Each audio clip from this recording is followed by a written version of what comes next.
Alrighty. Hello, everybody. Welcome back. I hope you guys have had a wonderful weekend. Hello, everyone. Let me see here. Congrats, Hisui on first. Uh, hello, Caruso. Hello, Rai. Hello, Pocket Mochas. Hello, Mitsunari. Hello, Q. How are you guys doing tonight? I hope you had a wonderful weekend. I hope it's been good. Let me know, as usual here, if audio balance is good, if I'm at the right volume, if music's at the right volume, as usual, but extra important on the ASMR streams, of course. Hello, Fed. Welcome in. Thank you for the check-in. So, audio is good. Fantastic. Hello. So yeah, we're going to be back with some more Otherside Picnic reading tonight. Helping out folks will be lurking. Absolutely, no worries whatsoever. Have a good reading? Yes, of course. So, how was my weekend? It was good. So I had kind of a full day today. I only really got back home, really about like an hour ago. I was out all day long. We went to the Ren Fair today. It was a lot of fun. Met up with a bunch of friends, and yeah, we were lucky in that like it was actually kind of really nice out today weather-wise. Not too hot, not too, and like it was still humid and stuff, but like it was not too bad. The SSI ritual, let's go. Snowy, I believe. Let's go. We got this. I am going to pop off along with you when it finally happens. I'm sorry, but it's a rare. It is still a rare. You are completing the collection. You will get it though. I believe. I fully believe. But yeah, it was a good time. It was like super crowded, but that's kind of probably, to be expected with the whole like good weather thing, especially since we've had some bad weather lately. So I think everybody like really wanted to be there today, with the weather actually being kind of nice. But yeah, we saw some shows, we kind of walked around a bit, did a little bit of shopping. I got some Vetch Blossom honey from the honey vendor, because I'm predictable, I guess, but Vetch Blossom is so good. Like that particular kind of honey is like really good. I got last year, I did see the fizzy water radium, by the way, so I will get that in just a moment. I did last year I got like a bunch of I got like a big package of like a bunch of honey sticks of various types, so I could like try them all out and see which ones I liked. And Vetch Blossom wound up being kind of my favorite. It's like extra sweet, kind of, but not like, I don't know, it's not like overly sugary, I guess, but like it tastes like, the way I wanted to describe it is it tasted like it tastes like frosting. Like it just has that kind of really like buttery kind of flavor to it, alongside it being, honey and sweet and stuff already. So yeah, very good. So we got an entire jar of it this time, because I was like, I was gonna get the honey sticks again, because they're like kind of fun to snack on, and the different varieties means I can like have a lot of different types. But Suzu kind of pointed out correctly that like when we got that last time, a lot of them were good, but then there were like a handful that we didn't really, like love. So it was like, okay, rather than do that again, I'm just gonna get a jar of the one that I really like. And so I did. So that's the story of how I got a jar of honey at the Ren Fair. But it was a good time. So that was all day long. I am actually kind of very tired, but that's okay. That's the right headspace to be in for an ASMR stream tonight. So, before we get rolling with reading some Otherside Picnic, I am going to go ahead and get this fizzy water ready for Hisui. Anybody else who wants to put in their ASMR requests right now too, if you want to do any early ones, please feel free. Also, for better or worse, this is not going to be heavy on this because we will be reading, we'll be doing some book reading here. However, if the fighting game therapy appointments need to happen and you guys want to talk about something before we start, that's also fine. But first, should I wait? Well, I don't think Paul Running's here yet. I know there's a lot of people who really, really like the fizzy water. Hisui, do you mind if we hold off until maybe the first chapter break? Can wait. Yeah, I'm just gonna hold off for the first chapter break so that people can kind of trickle in, because I don't want to do it and then have people be like, oh my gosh, we missed it. And so I have a feeling you'll be here the whole stream, so we can hold it off for a chapter break when we have people in here again. So, so again, this is still, the ASMR stream for the weekend. So if you guys do want to do trigger requests, please feel free to put those in. However, I will be getting to them in between chapters. So, the last file that we read, if I recall correctly, was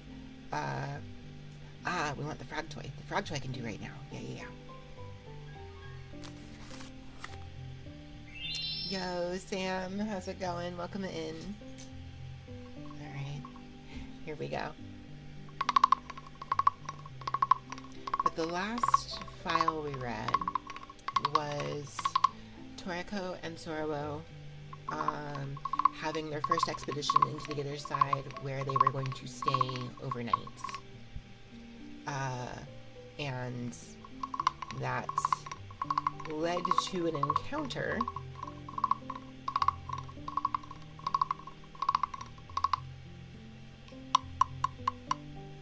with a couple things, and they wound up staying in a dilapidated love hotel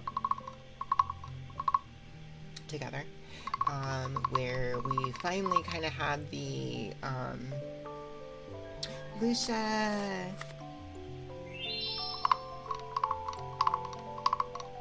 welcome in. Thank you so much for the resub for 29 months. It's wild. Thank you so much.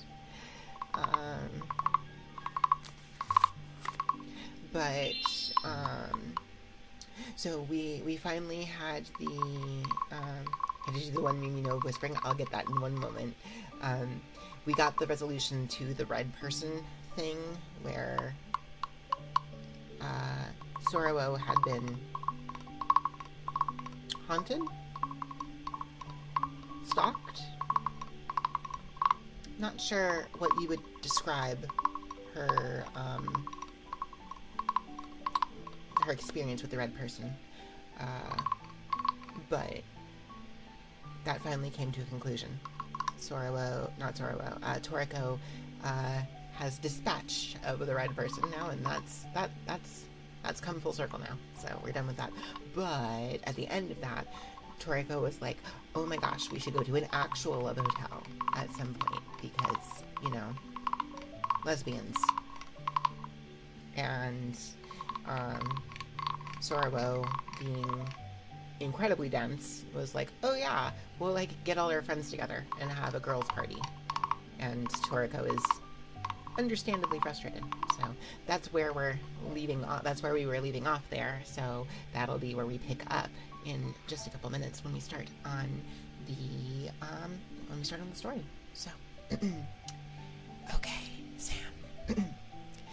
It's free real estate. It's free real estate. When I do read volume 9 and 10, I can make my theory credit. I am so bad about having not done anything with that. I need to get back on it. It's mostly down to just not having the time, usually, to kind of... I haven't had the time to really read a bunch of Yuri lately. Like, I need to get back into, like, just going through dynasty scans and just reading some things. Your tonight is kind of blocked out of that. I can go ahead and do it as a softly spoken then. That might be better. It's free real estate. It's free real estate. It's free real estate. It's free real estate. It's free real estate. There you go. Okay, we're going to go ahead and read the first chapter of File 16. There's a green Yuri or something that has something new. Do you mean the guy she was interested in wasn't the guy at all? Saw on Twitter. The green Yuri has an anime coming. That I have also heard. I have done, I think I did do my little, like, review thing of that, in that channel, though, so I think I have already done that one. But, yeah, like I said, I need to get back into, like, just finding time to just randomly go onto, like, Dynasty Scans and just read stuff, because that was where that kind of started, was I tended to do that, where I would just, like, go on there and just, like, find, like, whatever I could in terms of, like, you know, cute-looking Yuri, and just reading a bunch. And so I was like, while I'm doing this, I'll go ahead and just, like, talk about what I'm reading. But I haven't kept up with that in a very long time now, so we're gonna have to get back to that. But for now, let's go ahead and start up our reading of Otherside Picnic. We are starting on novel number 5, which is titled Hashaku-sama Revival. If you guys remember from, I believe, it was File 2, where they encountered Hashaku-sama and defeated her. So that's foreboding. But let's see here. Do I have... Is it this one? It might be this one. Hang on. Yeah, there we go. So here is our cover art for this volume. We have Sororo right here. It's Sororo, Toriko, and Kazakura, and they're all seated at a fast food place, not McDonald's. And we have Sororo right here, asleep on the table, Toriko looking at her while eating her burger, and Kazakura just being kind of grumpy as usual. Alrighty. So, any triggers? I will get to in between chapters. And same thing with answering chat messages. I will do my best to do that in between. But until then, File 16. Pontianak Hotel. Love Hotel Girls Party. Noun, slang. Of all the types of parties attended only by girls, this is the variety held in a love hotel. Example used in speech. Fine, then when we get back, let's go to one. Not a stupid ruin like this. To a real love hotel girls party. Let's go then, to a love hotel girls party. You eat honey toast and stuff, right? Not that I'd know. Chapter 1.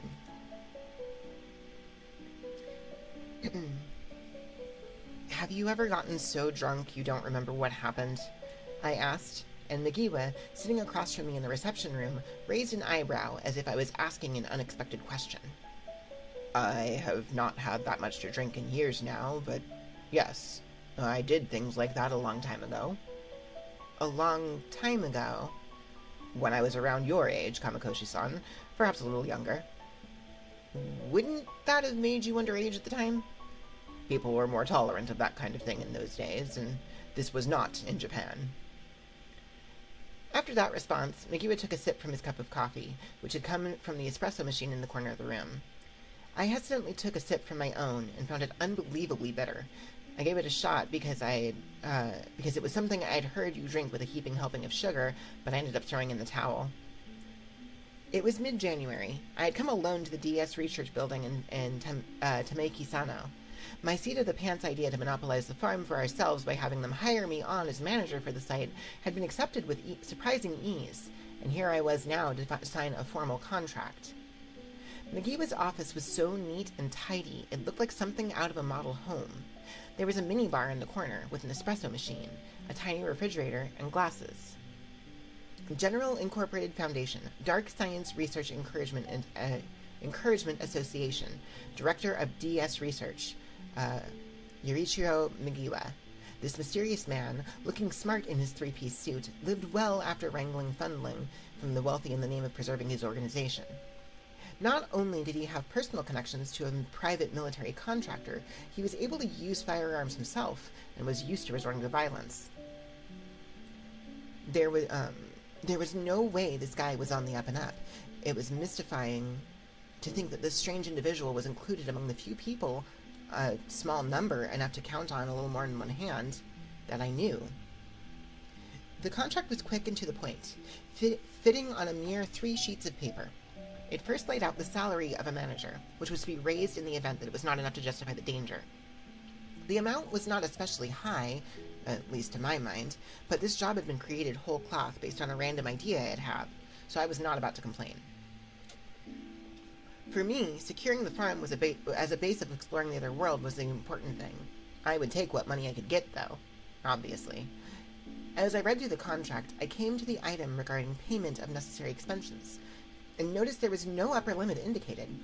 I didn't want to count my chickens before they hatched, so I decided to inquire further. It only says will be decided by the mutual agreement of both parties here, but is there a more specific number? I asked. You could rephrase that to within the realm of common sense. I'm not sure I like how vague that is, I said. Glancing up, I saw Megiwa was looking at me with amusement. What? I asked. I'd like to turn the question around. How much do you want to use, Kamakoshi-san? I didn't know what to say. The truth was, I had meant to expense a whole bunch of equipment. I was hesitant to come right out and say as much, though. I don't really have a number in mind at the moment. We can decide on a framework for expenses, however many yen at a time, or however many yen per year, but in the event we did, you would never be able to use more than that. I was unclear on what this meant. So we can spend as much as we want? No. The amount will be determined with the mutual agreement of both parties. Surely you have something you wish to do with that facility, Megiwa said, narrowing his eyes. Or perhaps I should say, in UBL. And you do not want us involved in your activities. Am I wrong? Well... you could tell? Somewhat, yes. You were so quick to chase us out that I think anyone would have. He was talking about the time Megiwa and his people went back to the farm with us. At the time, I had been rushed to secure the gates inside the buildings, and made everyone but Toriko and me leave. I was relieved when Megiwa agreed to it so easily, but I never expected he was on to me. As I awkwardly averted my eyes, Megiwa said, "To be clear, I am not blaming you. You are not my subordinate, and you are not a member of DS Research. I'm in no position to complain." Well, yeah. I have no desire to leave the farm unattended, and I do believe you are an appropriate caretaker for the facility. That is why I was actually grateful for your proposal.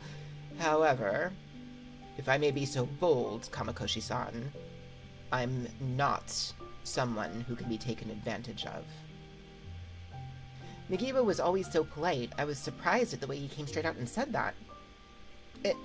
Is that right? Yes.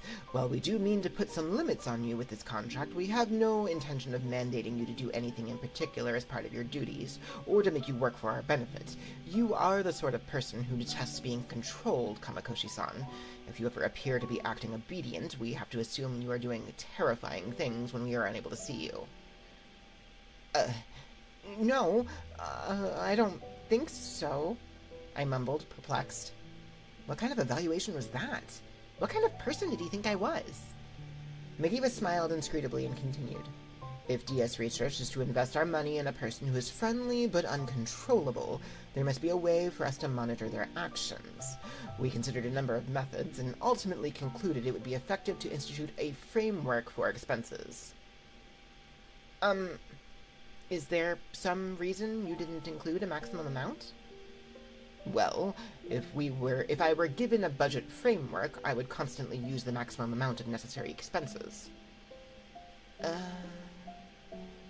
However, if that framework does not exist, when you wish to make use of a large amount of money, you will need to be more cautious, and you will come consult with me on each occasion, because the amount is decided on the basis of agreement between both parties, I said. Precisely. I squinted at the man sitting in front of the sofa across from me. Nagiba's smile deepened in response. Inconvenient, is it not? Yeah, I finally got it. This would limit my ability to use up DS Research's money under the guise of business expenses, while also giving them oversight if I chose to seriously remodel the facility. The man was shrewd. I had to give him that. I must have looked awfully upset, because Nagiba added, I am being quite forthright with you here. I see. And I have no intention of getting in your way, Kamakoshi-san. Rest assured of that.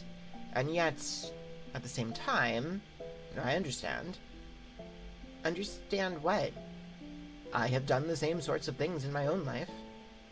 Huh? I was so caught by surprise I didn't know what to say. So, basically, he thought we were the same type of person?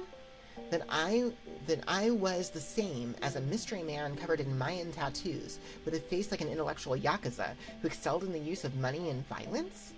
That makes me sound like an outlaw, or something. As I blinked, Nagiba looked back down at the contract. I shall move on to the next item, if that is all right. Oh, sure. Changing gears and moving on from the shock I felt, I reviewed the remaining items in the contract. It was a short document, but it took maybe an hour and a half. I must have used parts of my brain I wasn't used to using, because I felt tired when it was done. Nagiba handed me a copy of the slightly amended contract. Then, as if suddenly recalling something, he said, Come to think of it, I was surprised. I had expected both of you to come today. Was Nishina-san unable to make it? Oh, about that, I began before hesitating to say more. Did something happen? I don't remember if something happened. You don't remember? Well, that is certainly unsettling. Nagiba's brow furrowed, so I hurriedly shook my head.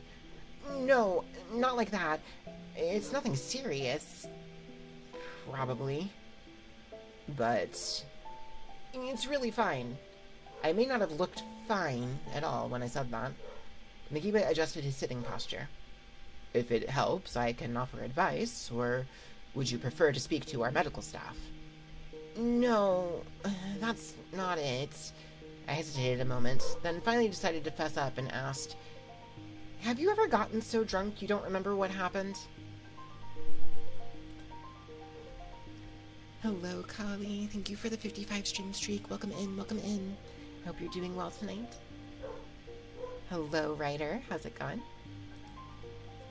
Okay. I am going to go one more chapter, and then we will do the fizzy water. I think, because I don't think the next chapter's that long. Oh, it really isn't. Okay. Chapter 2. A mistake with alcohol, is it? That is most unexpected. I had heard you hold your liquor quite well. I think I have a pretty high tolerance, but I must have gone over it that day. The next thing I knew, it was morning, and I felt awful. Aha. And this is why you had no memories of the previous night. I wonder if that's what a hangover is. It was days ago, and yet thinking back to it still made me feel terrible. I shook my head. Do the memories come back later, usually? I asked. That may vary from person to person. I lost my memory entirely. What was it like for you, Migiba-san? The first time I drank to the point of losing my memory, if I recall, I had been in an argument with a local gang, and ended up partaking in a drinking contest involving tequila. When I awoke, it was noon. I was lying in a ditch. I have no recollection of what occurred, but given I survived, I suppose I must have won. I think that goes a bit beyond it being a more tolerant era. I was such a child. How embarrassing. Migiba scratched his neck awkwardly. I don't know what he did all those years ago, but it was freaky having such an abnormal story come up in response to a pretty ordinary question. I wished he wouldn't do that. Who were you with when you drank yourself into a stupor? Why not ask them about it? Migiba asked. I did, but she won't tell me. Nishina-san won't? Yeah. Aha. This is just me speculating here, but I'm pretty sure I messed up and did something I shouldn't have. An all too common story, yes. In that case, why not have Kozakura-san ask her on your behalf? The thing is, Kozakura-san was drinking with us too. Did you try asking her? Yeah, and of course she won't tell me a thing. I see. Then why not ask someone else? Yeah, that's the thing. Everyone I know was there. I see. And you've asked the others as well? They wouldn't tell me. Uh-huh. No one will say a word. They won't tell me what I did. I see. This guy sees a lot. Considering the time of year, was it a forget the year party or a New Year's party? It was a party, I said, mumbling. Sorry, I didn't quite get that. A Love Hotel girls' party. I covered my face and sighed. Aha. I see. It took some time for Migiba to respond, but maybe that was only natural. It happened soon after the start of the year, January 2nd to be precise. Toriko and I had met up in Ikebukuro to go eat ramen, go shopping, and enjoy the relaxed New Year's atmosphere. While we were window shopping for clothes at a busy New Year's sale, Toriko brought up the subject I had been dreading. Oh, yeah. When are we doing the Love Hotel girls' party?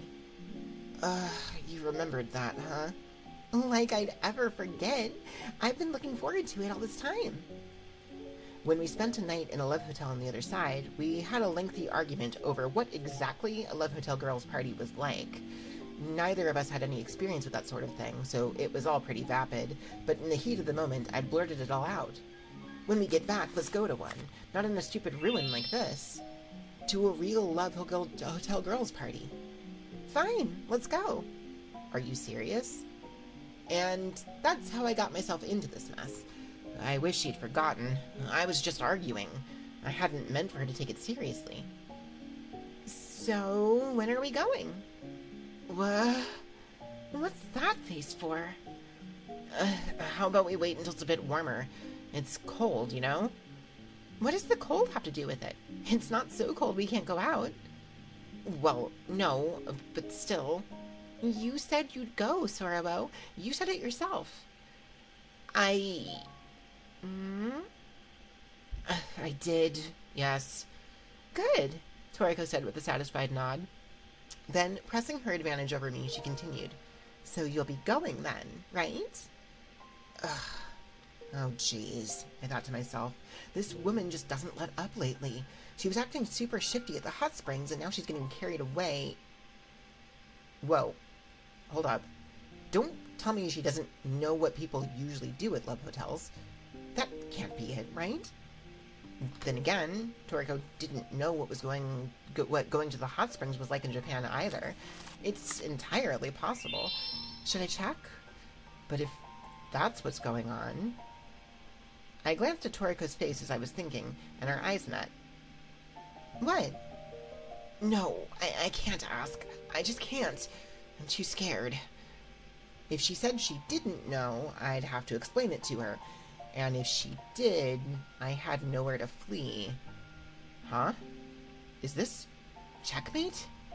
The gears in my head whirred rapidly as Toriko waited for a response. Hold on. This isn't good. Not at all. She's taking control of the conversation. If I'm going to get out of this, I have to... I took a deep breath and then opened my mouth. Okay, fine. Let's go. Okay.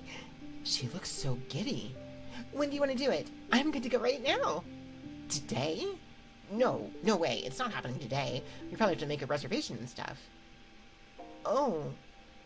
As I recall, they had girls' party plans that you could reserve. I think. Not that I'd know. It was all kind of unclear to me. I'll make the reservation. So... You will? Okay, please do. Just send me a message with any days that don't work for you later. Do you mind if I decide the place and attendees? Sure. You go right ahead, Sorrow. That's fine with... Toriko started to say, then stopped with a quizzical look on her face. Attendees? There's me, and you, and Kozakura-san. When I added a name, Toriko looked at me wide-eyed. Why? I didn't give her the chance to argue back. I kept going. And let's invite Akari, and Natsumi too. 5 people sounds like enough. Huh? Why? As Toriko babbled in confusion, I kept up the know-it-all attitude. Why? Because it's a girls' party, right? The more the merrier, I say. That's not... Live Hotel girls' party plans are intended for larger groups. They... are? Yeah, they are. Not that I'd know. Actually, I was pretty certain the 2 of us could go alone. I mean, if it was just the 2 of us, it wouldn't be a Love Hotel girls' party. It'd be like, something else, you know? So let's have fun with a group of 5. Toriko gave me a resentful look as I was saying things I didn't really mean. What? What's that look for? I asked her. No fair, Sorrow. What's not fair? You want to call it off then? No fair. We're not calling it off. Say whatever you like. Anyway, that's how Toriko, Kozakura, Akari, Natsumi, and I ended up holding a Love Hotel girls' party. When I explained this, omitting some of the details, Nagiba got a bewildered look on his face. It's awkward for me to be the one saying this, but is this really something you should be talking to me about? Honestly, I was hesitant, but I figured it was probably fine, I said. And Nagiba arched one eyebrow. And why is that? If it was a matter of me doing something embarrassing or humiliating myself, that would be fine, but... Okay, no, it wouldn't be fine at all, but... I'm mostly concerned about this eye of mine, I said, pointing to my right eye. Basically, I'm worried my eye might have done things to everyone while I was drunk. Welcome in. Let me see. Hello, Annie. Hello, Ripley. Hello, CJ. Hello, Cassidy. Hello, Lucy. I hope you guys are doing well tonight. Welcome in. We are between chapters, and we, I think, have stalled long enough for enough people to get here. I'm going to go ahead and do the fizzy water now. So tonight's fizzy water flavor is blackberry dragon fruit. So give me a moment here.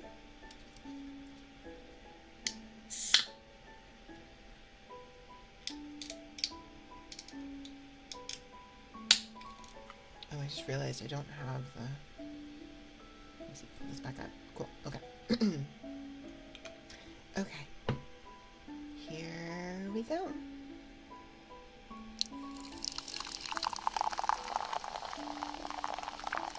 This is a newer flavor that I haven't had before. Well, I mean, I've had it since we got it, but haven't had it prior to buying this one this time.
This one's actually kind of interesting because it's like, I've talked before about how a lot of these like fizzy waters kind of have their flavor in like the aftertaste and not so much on the front end. This one kind of has both. Like, I mostly taste blackberry when I drink it, but then the dragon fruit kind of settles in like afterwards. It's interesting. It's not bad.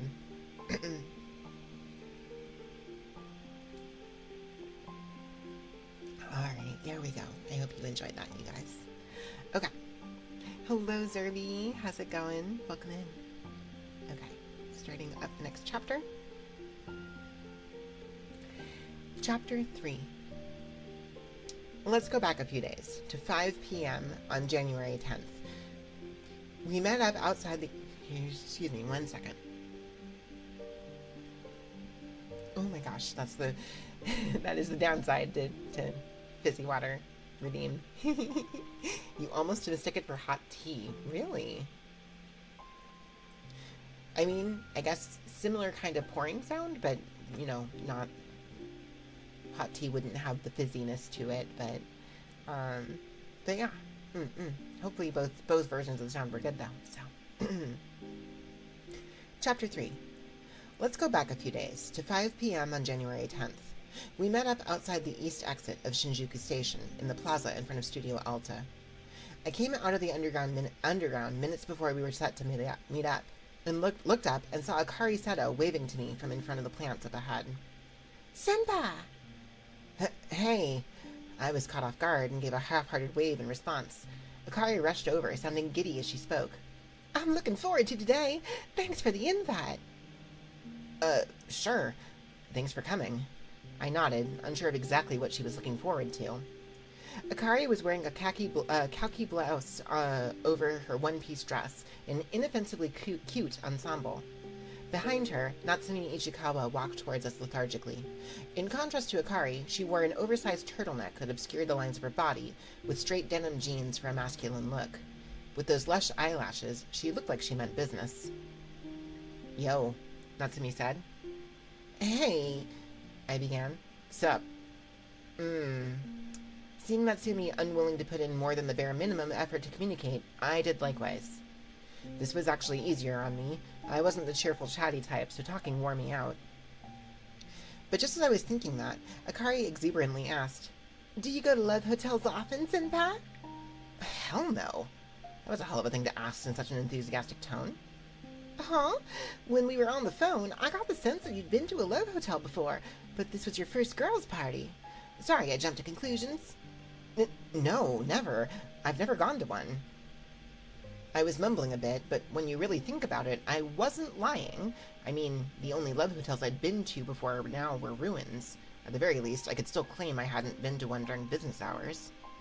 Oh, you haven't? Me either. It'll be fun, Akari said. Spike Kirby! Welcome in! Thank you so much for the raid. Hello. How was your Pal World stream? I hope it went well. Welcome, raiders. Hello. How's it going? Guys, you guys are familiar with Spike Kirby, but in case you're not, please go check him out. Super awesome streamer. Very talented model artist. If you've seen the Dark Magician Girl model and the Pocopia model, the Ditto model, Spike Kirby did both of those for me. And they're super good. Super nice. No bears in Pal World? Well, I guess, that's a double-edged kind of thing, because it means there's no bears, but it also means the bears don't get hurt, right? So that's kind of okay, right? But yes, hello, everybody who came in with Spike Kirby's raid. If you are not familiar with me, my name is Sucrose Irishigeki, Kumajo in training. I am a variety streamer and a magical girl bear VTuber. I mostly focus on retro-style content. I do also play a lot of Granblue Rising, and will be starting to play Tokon after this week. So if you like fighting games, I do that as well. And then Sunday nights, we do cozy content and ASMR here. If that sounds like your jam, if you want to hang out for a bit and relax and get cozy with me. We are doing a book reading. I'm working our way through a light novel series called Otherside Picnic. We are reading file number 16, so the 16th story in the series. If you want to hang out and listen to it and get cozy, you're more than welcome to be here, and I'm super happy to have you. But Spike Kirby, if you and your raiders need to raid and run, I completely understand that. Please take care of yourselves post-stream. Bears and picnics. Mm-hmm. We have the gist of the series is it's about two college-age girls who find basically portals into another world, and it's kind of like this post-apocalyptic kind of setting with no real people in them, but it also has like basically SCP style monsters in them. It's kind of not totally accurate, but it's as close as I can get to describing it, I think.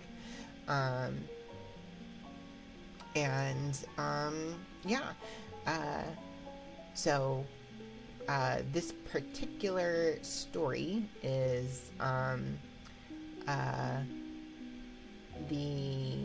it's them and their group of friends getting together for a party in a love hotel. The series is a Yuri series. It's a very slow burn. The characters now both know that they're into each other, kind of, but our point of view character is pretty dense, so things are not moving particularly quickly. In any case, Spike Kirby, if you have an ASMR redeem that you would like to request, please go ahead and let me know. I'll be happy to do that for you. Don't worry about your channel points. Just as a thank you for the raid. We do have a list of triggers here that people can request. This is still an ASMR stream, but I will be getting to the triggers in between. Yeah, I had a feeling. I'll get that for you before we start reading again. But for the most part, I'll be getting to trigger requests in between story chapters. But to begin with, go, go, go, go. Go, go, go, go, go, go, go, go. Go, go, go, go. Go, go. Go, go. Go, go, go, go, go. Go, go, go, go. Go, go, go, go. Go, go, go, go. Go. Go, go. Go, go. Go. Go. Go, go, go. Go, go, go, go, go. Go, go, go, go, go, go. Go, go, go, go, go. Go, go, go, go, go. Go. Go. Go. Go. Go. Go, go. Go, go, go, go. Go, go, go, go. Go, go, go, go, go. Go, go, go, go. Go, go, go, go, go, go.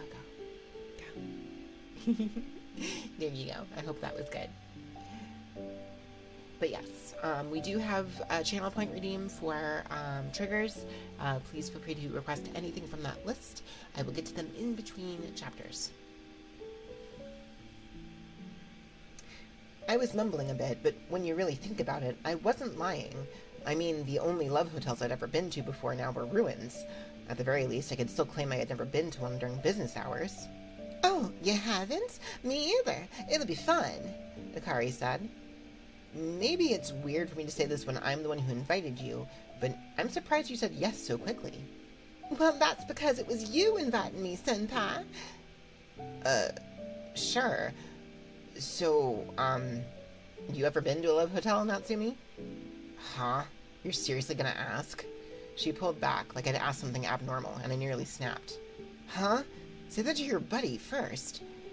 But before I could retort, Akari grinned and slipped her arm through Natsumi's. Natsune's been really looking forward to it, too. Nuh-uh. Liar. You've been wanting to go to a love hotel for ages, right? To a girls' party. A love hotel girls' party. Natsume corrected Akari awkwardly. You have? Why? It just seemed like fun. But you never said a word about it until Senpai invited us. Well, you could have invited me. Yeah, I don't know about that. Natsume turned an awkward glance in my direction. It felt like she was looking for me to bail her out, but it wasn't in my place to say anything, so I averted my eyes. That's when I noticed a petite figure striding across the plaza towards us. Oh, Kozukura-san. Hey. She wore a long white coat, gray slim-fit pants, and a short pair of high-heeled boots. Kozukura's face was practically buried in her scarf, and she looked around the area with a scowl. She seemed grumpy, but what else was new? Lots of people here. You said it. I normally avoided crowds, so I rarely came to places like this. I had chosen the plaza in front of Studio Alta because it was the go-to spot for meeting up near the east exit of Shinjuku Station. But thinking about it later, I should have gone with the first floor of the Kinokuniya bookstore or something like that. Everyone around us seemed so cheery. Nothing like a loner like me. Actually, there is a Kinokuniya bookstore nearby that I have gone to multiple times. It's really neat. Okay, let me see here. We have another, where are we at? Hang on, where'd it go? There it is. We have another, illustration here. So we've got, we have Kozukura right here in the bottom, Akari right above her, and Natsume to the left. It's everybody meeting up. I'll go ahead and leave this up as I get through this particular page while it's still up here. Kozukura-san, long time no see, Akari called out. Oh, Seda-chan, you seem well. Sure am. Oh, right. This is a first. This is the friend I was telling you about. Ichikawa-san, was it? We've met, Kozukura said. Huh? When'd you two meet, Natsume? I went to her place to pick up Senpai's vehicle, remember? Natsume said. Ah, that's when, huh? Yeah, this is the first time we've talked properly, though, Kozukura said. Thank you for being nice to Akari. Hope you'll do the same for me. This feels kind of weird, but likewise. Sure. I was agog as the two of them managed to have a relatively smooth conversation with Kozukura, even though she didn't seem to be having an especially good time. Huh? Feeling a little lonely, I tried to insert myself into the conversation. Why did you come, Kozukura-san? Huh? Because you invited me, Sorawa-chan. Right. Thanks for the reminder. You telling me to go home? Is that it? No. I just thought you'd refuse, but you agreed to come so quickly. I was a little surprised. I've been alone with nothing to do since New Year's, and I'm tired of baking mochi at home. Oh, I see. Well, I'm glad. You better be grateful. So, is this everyone? We're still missing Toriko. She's right there. Huh? Whoa! When I turned around, Toriko was standing right behind me, so I let out an involuntary cry of surprise. When did she get here? Toriko ignored me as I froze up like a deer in the headlights and smiled at the other three. Happy New Year!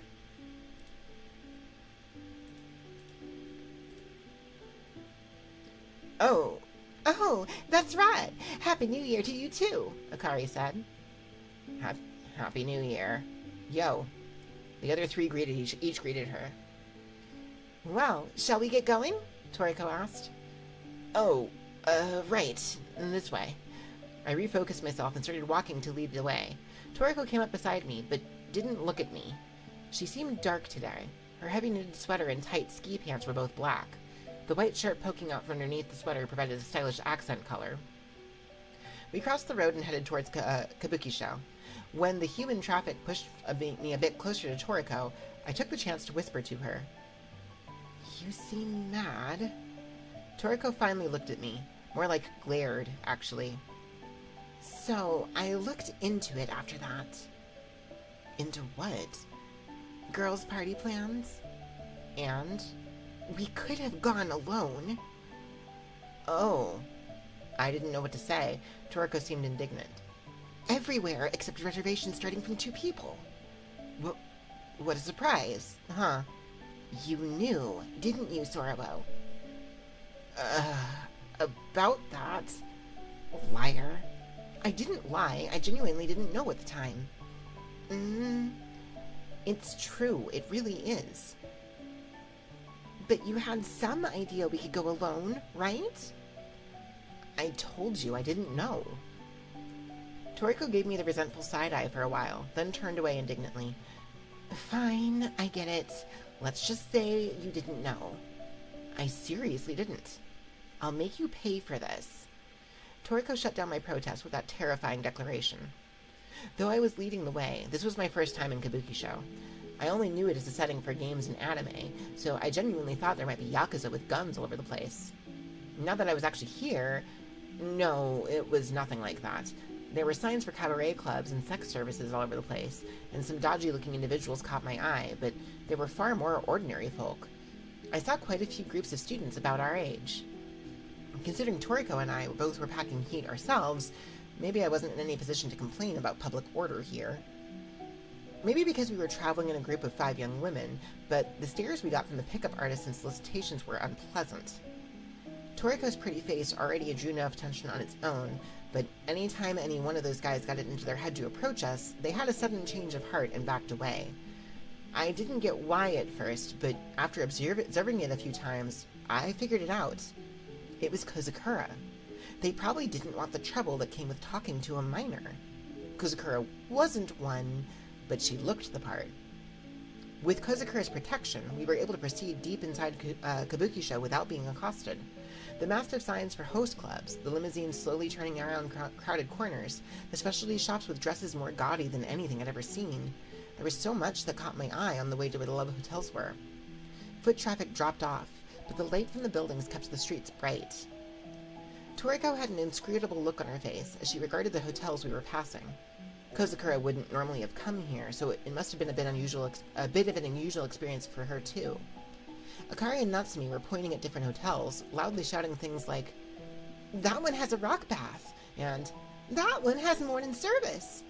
It was awkward as hell for the couples trying to go inside, so they could have stopped pointing at least. The Love Hotel we were looking for was on the outskirts of the hotel area. It was a large hotel facing onto the main streets. The facade of the building was stone, or aesthetic paneling designed to look like it, maybe, and used spotlights to give it a high-class image. The building was surrounded with greenery, exotic sculptures, and flowers, along with architecture that evoked the southern seas. "Is this really a love hotel?" Toriko mumbled in shock. Her tone had gone back to normal. Relieved, I responded, "It's like a theme park, huh?" I had done my research before booking, so I wasn't surprised, but the place still made an impact when you saw it in person. The walls shielding the entrance from view were the barely love hotel-y thing about it, but even those walls were gaudy, covered as they were in ivy and colorful flowers.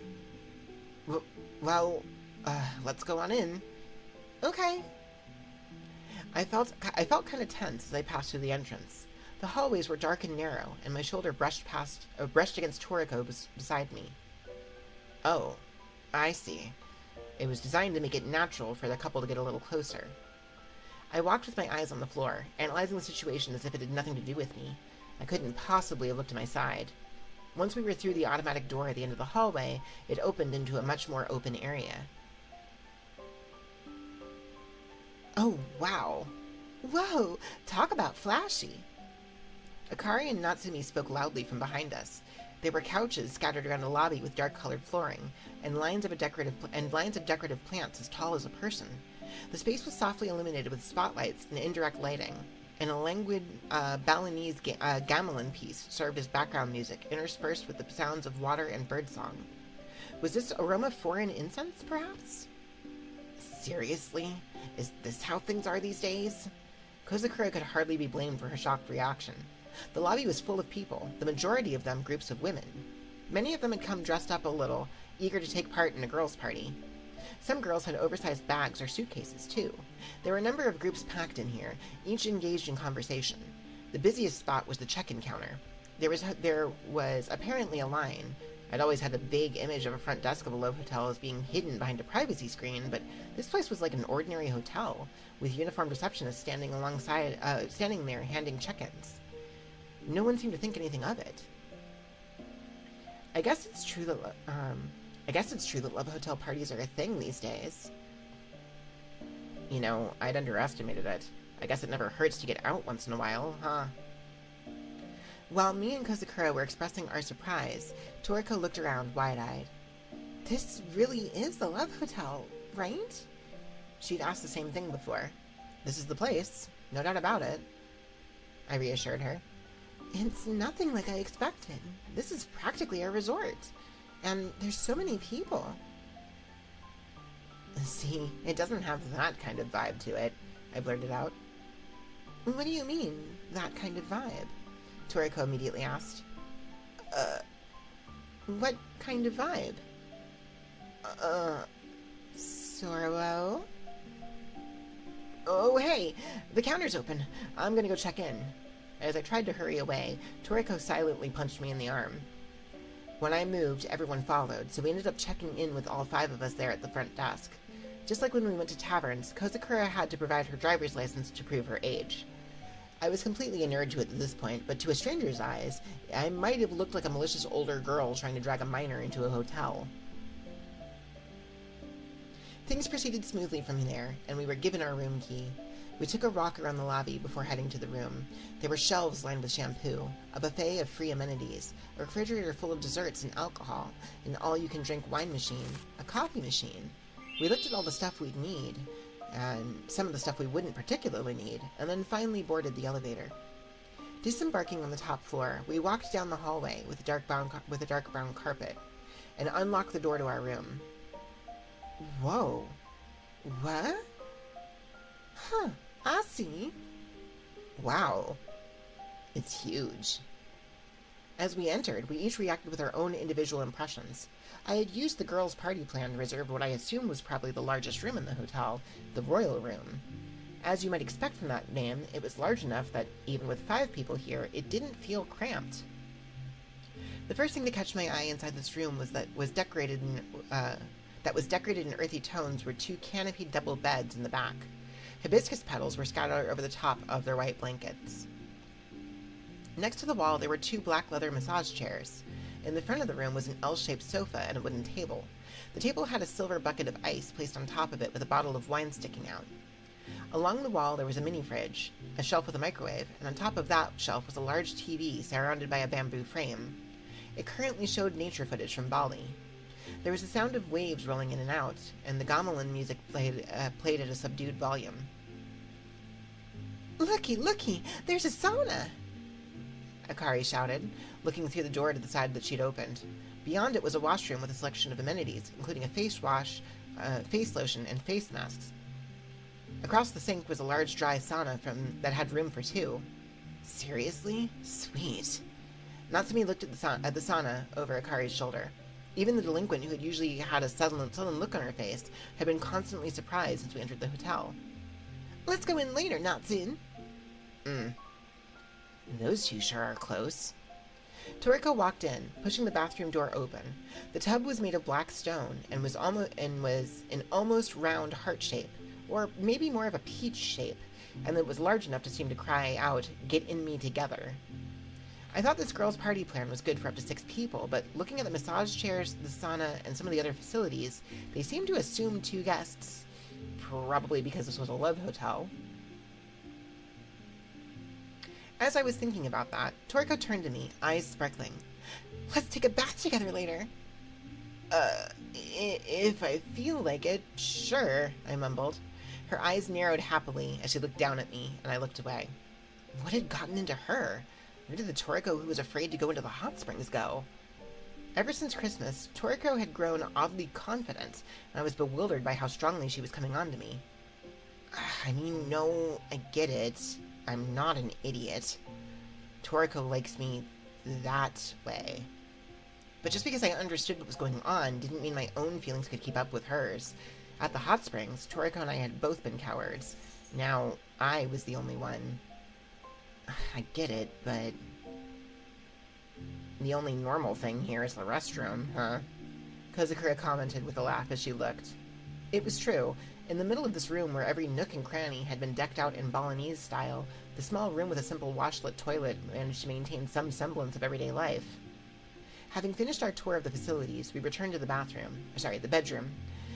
We sat down our bags, took off our jackets and hung them up in the closet, then sat down on the beds or the armrest of the sofa to relax. So, what do people usually do at this point? Kozukura asked. I didn't know either. Looking around, unsure of what to say, my eyes fell on the bucket of ice sitting out on the table. Oh, why don't we start with a toast? Oh, I'll pour, senpai. Akari stood up, then opened the bottle of sparkling wine. The cork came out with a loud pop, and she began pouring the contents into tall glasses. We sat around the table, each raising our drinks. Everyone was looking my way, so I hurriedly said, well, cheers. Cheers, the four of them said in unison. I took a sip from my glass, too. It was well chilled, a sweet wine with a clean taste. I had downed it in no time and realized it was parched. You're supposed to have some witty remarks, Kozukura grumbled. I hadn't had the presence of mind to do anything like that.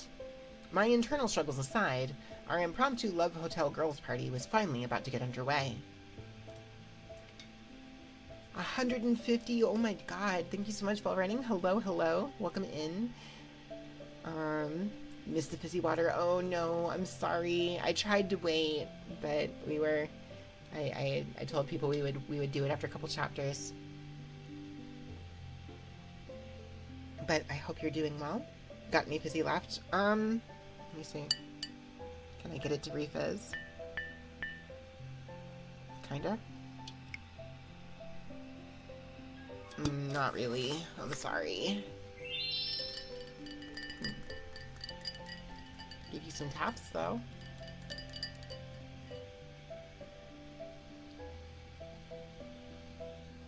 Yeah, I can't really get it to fizz up again. Got something in its stead. I have a feeling I know what's coming. Also, hello, Dusty. How's it going? Okay, let me get that. I'll get the ada for you. While running.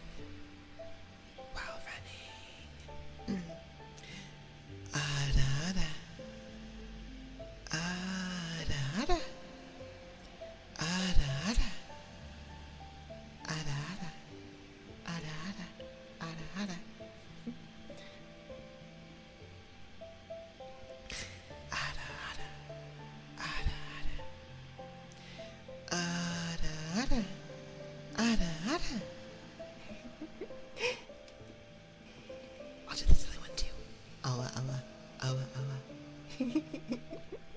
There you go. Alrighty, let's see here. Sounds pretty good on the new PC. Let's go while running. I'm glad to hear it. Awa. Okay. Any other, redeems will be waiting till the next chapter, but I'm glad to see you guys. I hope you're doing well. I hope you had a good weekend. Chapter 4. As far as I can tell, nothing has changed about your eye, said the doctor with the shaved head. This was DS Research's medical facility. White light shone on a blow-up picture of my blue right eye posted on a board in the wall. After talking to Megiwa in his room, I decided to take the opportunity to have them examine my right eye. I hadn't done that since the time I got abducted by Runa Urumi's cult, and I was worried about side effects from the drugs they'd given me. It was pretty tough not focusing my mind on the doctor during the examination. This eye of mine drove people mad. In a way, it was like I was making him do maintenance on a loaded gun while staring down the barrel. I felt really bad about it. Fortunately, it seemed images of my eye lacked the power to cause insanity. The doctor stared at the picture for a moment, then turned back to me. So you're saying you drank so much you lost your memory? Yeah. And you're concerned you may have done something you'll regret during that time? Yes. Megiwa, who had accompanied me to the examination room, spoke up. Do you have any idea what it might have been? Is there something you suspect you did during the period you have no recollection of? Well, the most likely thing is I accidentally looked at someone with my right eye while I was drunk, and that drove them nuts. I didn't like thinking about it, but that was the most probable. Something incredibly awkward must have happened. If that wasn't it, someone would have been willing to tell me something. That's never happened before, but if there's no indication my right eye's influence has gotten stronger... On a purely physical level, it's no different from the last time I examined you, the doctor said. Then, was it the alcohol? I don't think we can say that for sure, but what you did was like drinking with a gun in your hand. It's certainly dangerous. Yeah. As I was responding, I got the feeling we had swung around actual guns while intoxicated a number of times before, and I trailed off awkwardly. How much do you usually drink? Has it gone up? Are you drinking every day? Not at all. I don't drink alone. Do you have any medication you take regularly? Not really. I'm actually pretty healthy. Would it be a problem if I asked you to take a urine test? Huh? That doesn't really bother me. The doctor looked over my shoulder and made eye contact with Nagiwa. What is it? Nagiwa said. If you set aside her right eye, she's the picture of health. Oh. I get it. He suspected narcotics, huh? There are all sorts of things that can cause a person to lose their senses, after all. Alcohol and drugs are easy examples, but you can fall into a state of panic when you're subject to a sudden act of violence or disaster, and the excitement of being in a group can cause you to lose control. Sexual stimulation, religious fervor, trance states induced by music or dancing. The doctor counted them off on his fingers while looking at me with probing eyes. If you just drank too much, then all you need to do is know your limits and be smart about it. But it's also possible there was another factor involved. You're sure you don't remember what happened? I put my hands on my face and closed my eyes, focusing as I searched through my memories. I do remember up to a certain point, but that's all. I hadn't forgotten absolutely everything. I had clear memories up until a certain point. Yes, the girls' party started with us ordering room service. Chapter 5. Sorabo, honey toast. Let's order the honey toast, Toriko said. It's a full loaf. You know that, right? There's 5 of us. It'll disappear. You better eat your share, Kozukura warned her. Don't count on me to help, Akari said. This hotel's most famous dish was honey toast, an entire loaf of bread topped with ice cream and chocolate sauce. It was a real calorie monster. Why would they go to all the trouble of decking the place out in Balinese style, and then go and push honey toast of all things? I asked, but Toriko had a simple answer. It's honey in Bali, right? Wait, that's it? Because they rhyme? Never thought of that, Kozukura agreed. Wanna order some other stuff with it, Senpai? We already drank the entire bottle. Oh, yeah, we should, huh? Let me know if there's anything you all want. We sat down on the 2 beds, sticking our heads close together to look at the food and drink menu. Looks like it's not all Balinese, I pointed out. I mean, there's sweet potato shochu. Yeah, like roast beef with a hot spring egg on top? That's not even ethnic cuisine, Toriko said. Oh, I want that! That's tavern food. You sure, Akari? Huh? Should I not get it, Natsun? Well, we don't come to this kind of place every day. Why not get something that fits the mood? Oh, you're the type who cares about the mood, Ichikawa-san? Good, Kozukura said. Huh? Something weird about that? I'm glad someone here is normal. What a relief. You okay, Kozukura-san? Are you tired? It looked like we were supposed to order using the TV remote. It was impossible to keep track of who wanted what with 5 people here, so I gave up and just punched in whatever anyone said like I was some kind of ordering machine.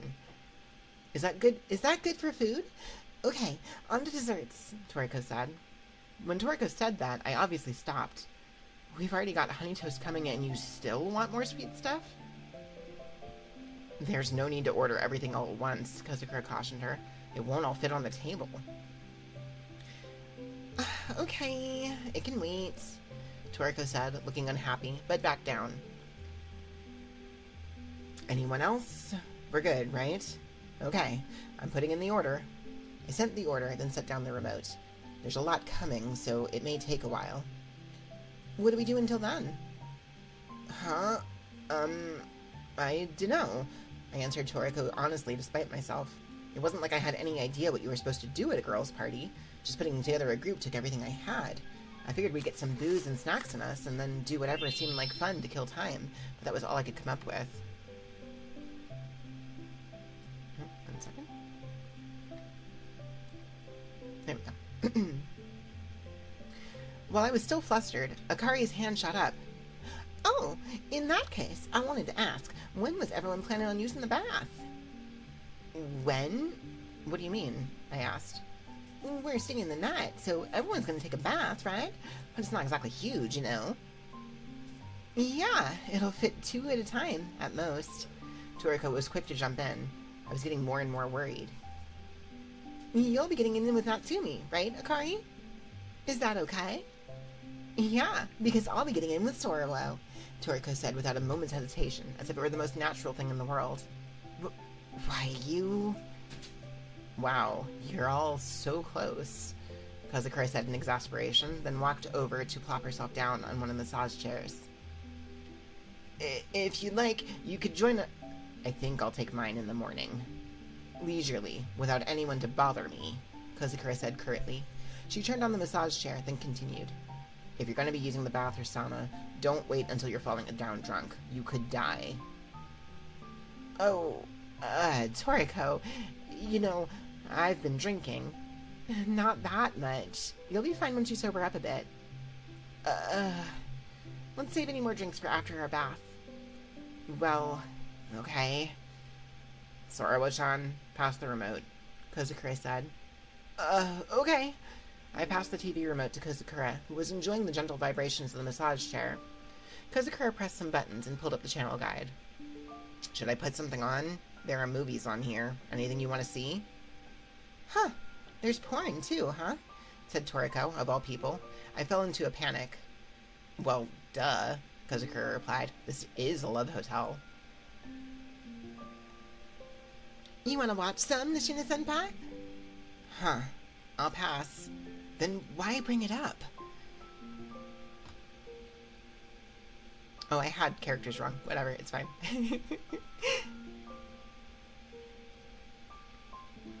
Anything you want, Ichikawa-san? What's the name of the thing that was playing when we first got here? Natsumi asked. Oh, you mean that screensaver thing? Kozukura clarified. Yeah. I kinda liked it. Can't we stick with that? You sure? I don't mind. Yeah, okay. Let's keep the Balinese vibes going. The Balinese scenery video that had been playing by default when we arrived came back on. The sound of waves, of bamboo wind chimes, of croaking frogs. Thanks, Natsumi. I don't know why, but I was overcome with a feeling of gratitude. So, what'd everyone bring from downstairs? Akari asked. I went and grabbed every kind of bath salt they had. How many baths are you planning on taking? Natsumi asked. There was a sign that said, try blending them yourself, remember? If you mix them all together, won't they just average out? What is average for bath salts, anyway? What'd you bring, Sorabo? Toriko asked me. Me? I just ended up grabbing some dried fruits.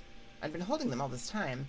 When I showed Toriko the dried fruits that were wrapped like candy, Toriko laughed out loud. You hungry? She asked. I wanted some sugar intake. I get you. I mean, I brought pudding. Looks like you were way hungrier than me. That lobby really was something, huh? And not just the amenities. They had wine and soup and pickled plums, all for free. And said there was a spa here, too. Oh, that's kind of appealing. Maybe we should check it out before we head home tomorrow. If the lobby's that crowded, we should probably make a reservation. If it were a bit quieter, I'd want to live here, Kozukura interjected. It's big, and they've got everything. Your house is bigger, though, isn't it, Kozukura-san? Why not give it a Balinese-style makeover? I asked. You idiot. That's not what I meant. As we were chatting, I slowly loosened up. Yeah, now that I calm down and think about it, there's 5 people here. Toriko can't try anything funny. That's why I got everyone together to begin with. We've bathed together before. Yeah, it's just a bath, that's all. Get it together. Then, just as I was rebuking myself, ding dong, the doorbell rang. Oh. Oh, they're here. That was fast, huh? Akari got up and raced to the door. Coming! Sorry for the wait. It's room service. I'm coming up now. I could hear Akari and the hotel staff conversing at the door. Sorowo? Toriko said, noticing how I was acting. You okay? Yeah.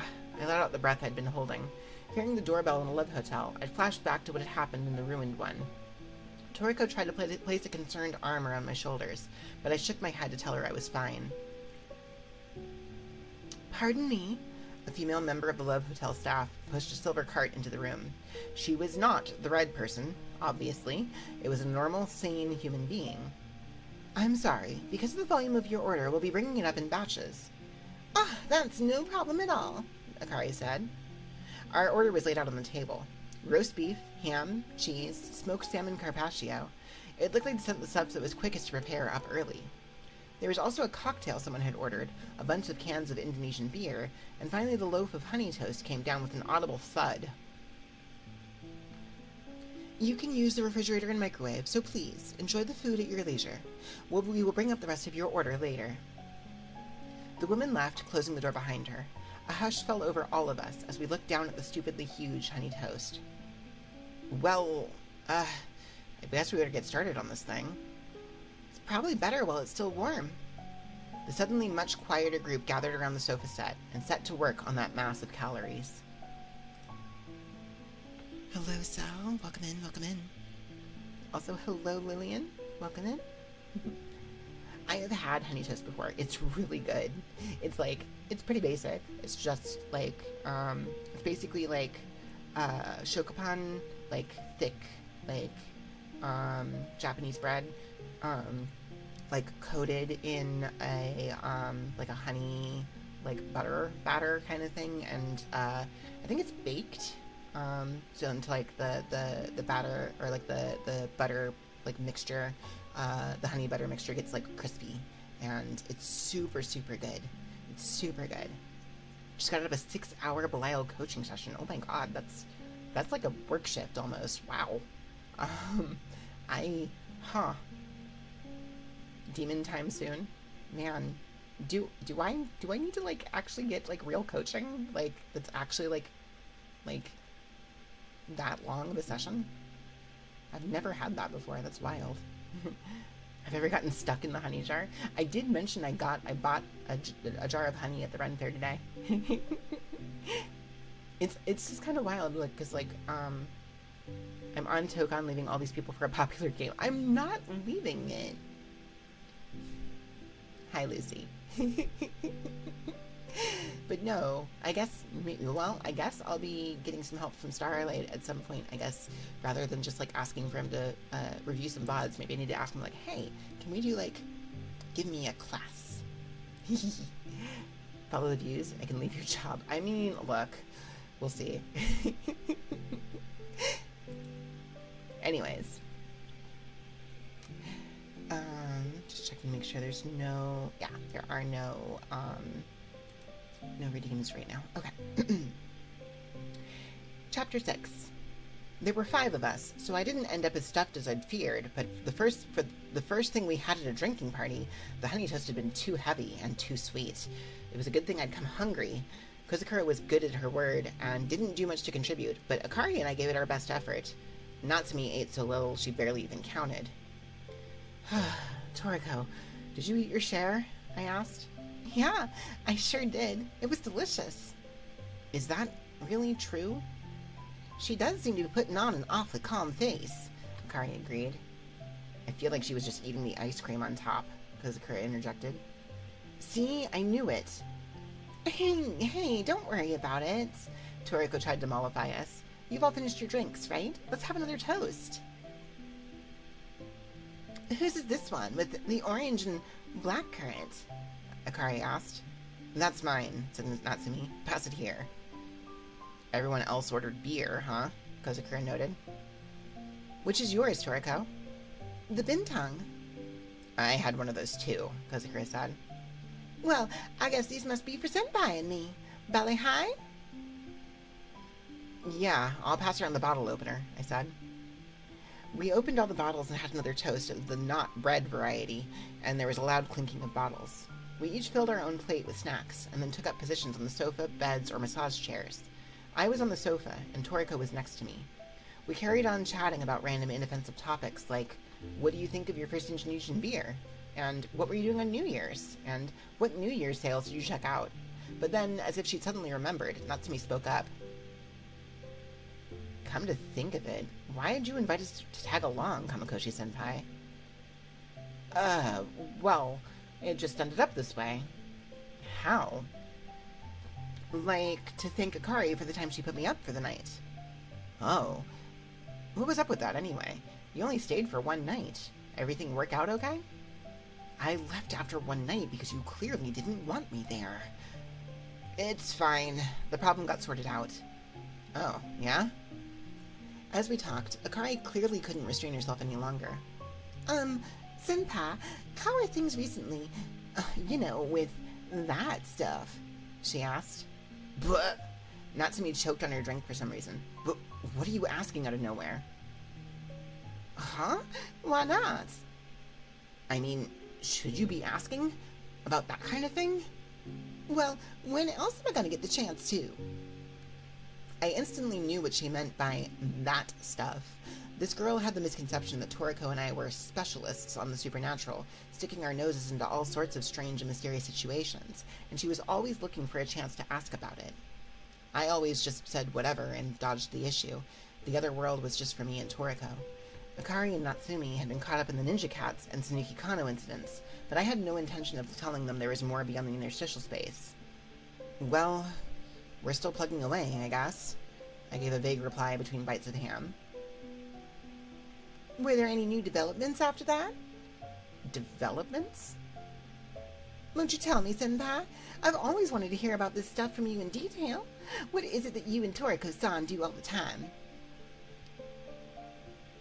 For some reason, Natsumi looked back and forth between Akari and me and seemed nervous.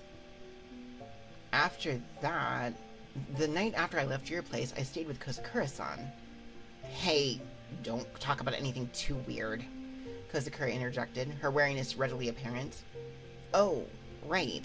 I guess I shouldn't tell any scary stories. That makes this tough. Choosing my words carefully so as not to scare Kozakura, I said, after Kozakura-san had gone to sleep, Toriko came. Huh? Natsumi's eyes bugged out. Oh, put a sock in it. And so I went back to my place with her. There was, some trouble in my room, so we sorted that out. That trouble was the reason you came to stay at my place, right, Senpai? What happened? Caught between Akari's look of rapt attention and a glare from Kozakura that said, go into detail and I will murder you, I desperately flailed for a way to explain it. It was trouble with noise, I guess you could say. Strange noises from the room next door, or something like that? Yeah, more or less. The walls are thin. Huh? So they could hear what's going on in your room too, Senpai? Yeah, that might have been the bigger problem. Oh, I see how it was. Natsumi mumbled a tone somewhere between being satisfied and dumbfounded by an answer. What's with her? What does she think she gets? Did anything happen after that? We went to the hot springs. Oh, sorry. We went to the hot springs. It was Toriko who answered this time. The hot springs? Nice! Where'd you go? Shishibu. Just the two of you? Nah, it was the three of us. Right, Kozakura? They'd be too lonely by themselves, so they dragged me along, even after I repeatedly refused. You should be careful, Seto-chan, Ichikawa-san. These two get people caught up in things. But you enjoyed it, Kozakura, Toriko said. In the end, yes. Oh, so that's how it was, Natsumi mumbled, looking completely defanged. What's been with her for the last little while? Anything else? Did anything else happen? Akari asked. Anything else, huh? I thought for a moment, deciding how to answer the enthusiastic Akari, when Toriko just casually said, I went to a love hotel with Sorowo on Christmas Eve. I spewed a mouthful of beer. Toriko? What? It's a fact, isn't it? Toriko gave me a defiant look. Akari and Natsumi looked at us, wide-eyed. Is that what you two were up to then? Kozakura looked weirded out, and I hurriedly shook my head. No, it's not like that. It was a ruin, an abandoned love hotel. An abandoned love hotel? On Christmas Eve? Akari asked. Yeah, you know how I love exploring ruins, right? And you stayed for the night? Natsumi asked. Yeah. Are you for real? Natsumi looked at me like I was a crazy person. That's trespassing, isn't it? What was it like? Anything weird happen? Akari asked. Yeah, a fair bit. Seto-chan, don't ask anymore. And you, Sorobo-chan, not another word. I don't want to hear it. Kozakura said in a firm tone, and I shut my mouth. Sorry. I didn't mean to take the conversation in this kind of direction. Akari said with a bewildered laugh. A strange silence fell over the room. I couldn't take any more of this, so I knocked back my drink and polished the rest off in one go. Kozakura-san, pass the remote. I'm ordering more. Here you go. Thanks. As I took the remote and started plugging in my order, Toriko, looking worried, said, Hey, Sorowo, if you drink too much, you won't be able to get in the bath. Huh? It can wait until morning, can't it? I answered, a stupid grin on my face. Oh, well, do you mind if we have the first bath then? I think I'll be too drunk if I have any more to drink, Akari said. I nodded at her. You go right ahead. Take off wherever you want. Okay, Natsun, let's go then. Yeah, I'm getting sweaty for some reason. See ya. I waved to Akari and Natsumi as they rose from their seats. This is where my memory starts to get fuzzy. When room service came for the second time, they had my extra drinks and the second round of food. There was chicken satay served in curry and peanut sauce, a Korean pancake with fresh seafood and onions, a platter of fried foods, and an Indonesian-style fried rice dish called nasi goreng. I think that was about it. We had a fridge, so I ordered a bunch of beers all at once. I was drinking them pretty quickly, in a hurry to get sloshed. I figured it would get me out of taking a bath. So just how much do those two know, again? Kozakura asked. She had moved from her massage chair to go occupy half a bed. In the bath, happy laughter echoed. I haven't told them about the other side. Ichikawa-san too? She should know even less than Akari. She thinks I'm just some sort of spirit medium or something. She's not that far off the mark, really. You think those two are going out? Toriko asked, head cocked to the side. I don't know about that. They're childhood friends, right? I went to an all-girls school. There are a lot of pairs like them who'd been friends forever and seem practically inseparable. Really? They look really close to me. I hugged a cushion as Toriko and Kozakura talked, just pouring more and more beer down my gullet. There's a difference between being close and actually dating. I'd bet they aren't. I'm confident they aren't, I'm as confident that they aren't as that you two aren't. We aren't? What makes you say that? Kozakura snorted at Toriko's question, then motioned towards me with the bottle in her hand. One look at how hopeless Sorowo is all it takes. Lay off, will you? I grumbled. I could handle it if it was just Toriko, but if others started seeing us that way, it would be really awkward. Were we going out? Or not? I felt like that kind of question tried to force our relationship into a box. Toriko was apparently in love with me. Since she'd come out and said it so clearly, I had no choice but to accept that she did. I loved her too, but did I love her the same way that she loved me? Honestly, I don't know. This was all because I was such a child. I'm sure everyone else must have understood these things better than me, and been able to talk about them using mature words. Well, whatever. They could leave me out of it and go enjoy their gossip about romance and things far more indecent. It was no fun for me at all. As I petulantly kept drinking, my mind got hazier and hazier. I listened idly as Toriko explained, in a roundabout way, what had happened during our expedition on Christmas Eve. If you left out the Kodans on the red person, it sounded like we just went out to have a good time. Maybe we did. Though we had some scary encounters along the way, really, all Toriko and I wanted was to explore. I tried to use my chopsticks to grab a piece of chicken karage, but I dropped them, so I gave up and grabbed it with my bare hands. Toriko turned and looked at me with concern. Hey, Sorabo, you might want to try drinking something non-alcoholic, too. Huh? I'm fine. Your face looks pretty red. It's no big deal. It's okay, I told her, slipping in some English. You are definitely not okay. What?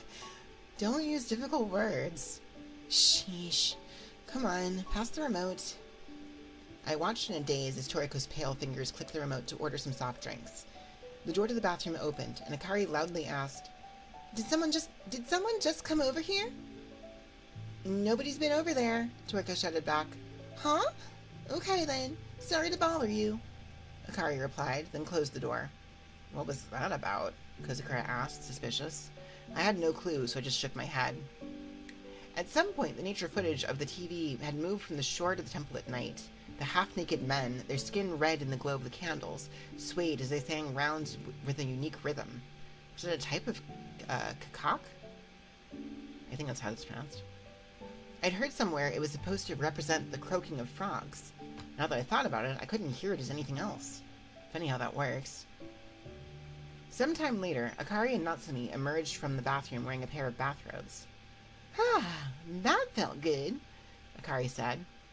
Want a beer? I ordered more, I said. Wow, I could go for a cold one right after a bath. Kids these days can just drink beer normally, huh? Back when I started drinking in university, I didn't really like the taste, Kozukura commented. I'd usually have a lemon sour, but you don't get foreign beer every day. Natsu, you want the same thing as before? What were you shouting about earlier? Toriko asked. Akari took a swig of her beer. When we were in the bath, it felt like there was someone at the door, peeping on us. Huh? The three of us have been over here the whole time. I know, right? The height didn't match either, so I must have imagined it. The height? Toriko said. They were taller than the door, with jet black hair and pale white face. Whoa, hold up. What are you saying? Kozukura jumped up in bed. Nah, I probably just imagined it. For a moment, I thought I saw a ghost of a woman in white clothes with long hair, but that's way too cliché to have actually happened. I don't care if it's cliché or not. Don't talk about creepy stuff like that, Kozukura cried out. Sorry, it was a mistake. A mistake. You never saw anything, right, Natsu? I never saw anything. What's that supposed to imply? You're scaring me, Kozukura shouted, terrified. Toriko gave me a quizzical look. It seemed like she had, like she expected me to have an opinion. So I said, maybe it's the wait, hang on, how do you pronounce this? Hang on. Yeah. So I said, maybe it's the Pontianak? Maybe it was all the alcohol, but my head was starting to hurt. It felt hot and woozy. I took off my top layer of clothing, then opened up the neck of my shirt to let some air in. On the TV, dancers with gold accessories swayed to the undulating rhythm of kakak music. Toriko echoed. Pontianak. It's a folktale from Indonesia, Malaysia, and that general area. She's something like a ghost or spirit. Is that net lore? Akari asked. Nah, the story's been around a long time, but I recall... where was it again? Singapore, maybe? I think that I remember reading a report online from someone over there who said they'd encountered her. What would she be doing here? Toriko asked. Is it because of this place's Balinese theme? How should I know? I replied. So, is she dangerous? Akari asked. Remember if you talked to her or touched her, you needed to have an exorcism done? Or you were in trouble, but you guys didn't talk to her, so you're probably good. When I said that, Natsumi raised her hand awkwardly. I didn't talk to her, but she might have touched me. Huh? When? Akari asked. Remember what I was telling you in the sauna? It felt like someone tapped me on the shoulder from behind. If it was just once, I think I'd imagined it, but I felt it 4 times. Uh-oh. That's not good. It's a sign you're being called to the afterlife, since 4 is pronounced the same way as death in Chinese, too. Even as I was mystified as to why I was saying all this, I carried on with absolute confidence. I'm less sure about how coherent I was, though. Senpai? Akari said. Hey, are you drunk? You sure you're okay, Sorobo? You want to lie down? Toriko asked. What do you think we should do with her? Natsumi questioned. It's fine. I'll take care of this. Leave it to me. Ding dong! The doorbell rang. Everyone but me jumped a little, turning to look towards the door. I was unfazed. My head was fuzzy with alcohol, and I knew that it was room service. They're here. Relax. It's room service. I pointed to the door, and it opened on its own. The gamelan music and singing grew louder. Voices rose in terror and shock. See? I said when I saw what was at the door. I can't recall what happened after that. Let me see here. Hello, Marius and gamers. How's it going, both of you? You would say big jump scare, but thank you for the hydrate and the posture check. You've done your duty. Have a good one. Thank you for stopping by. Okay.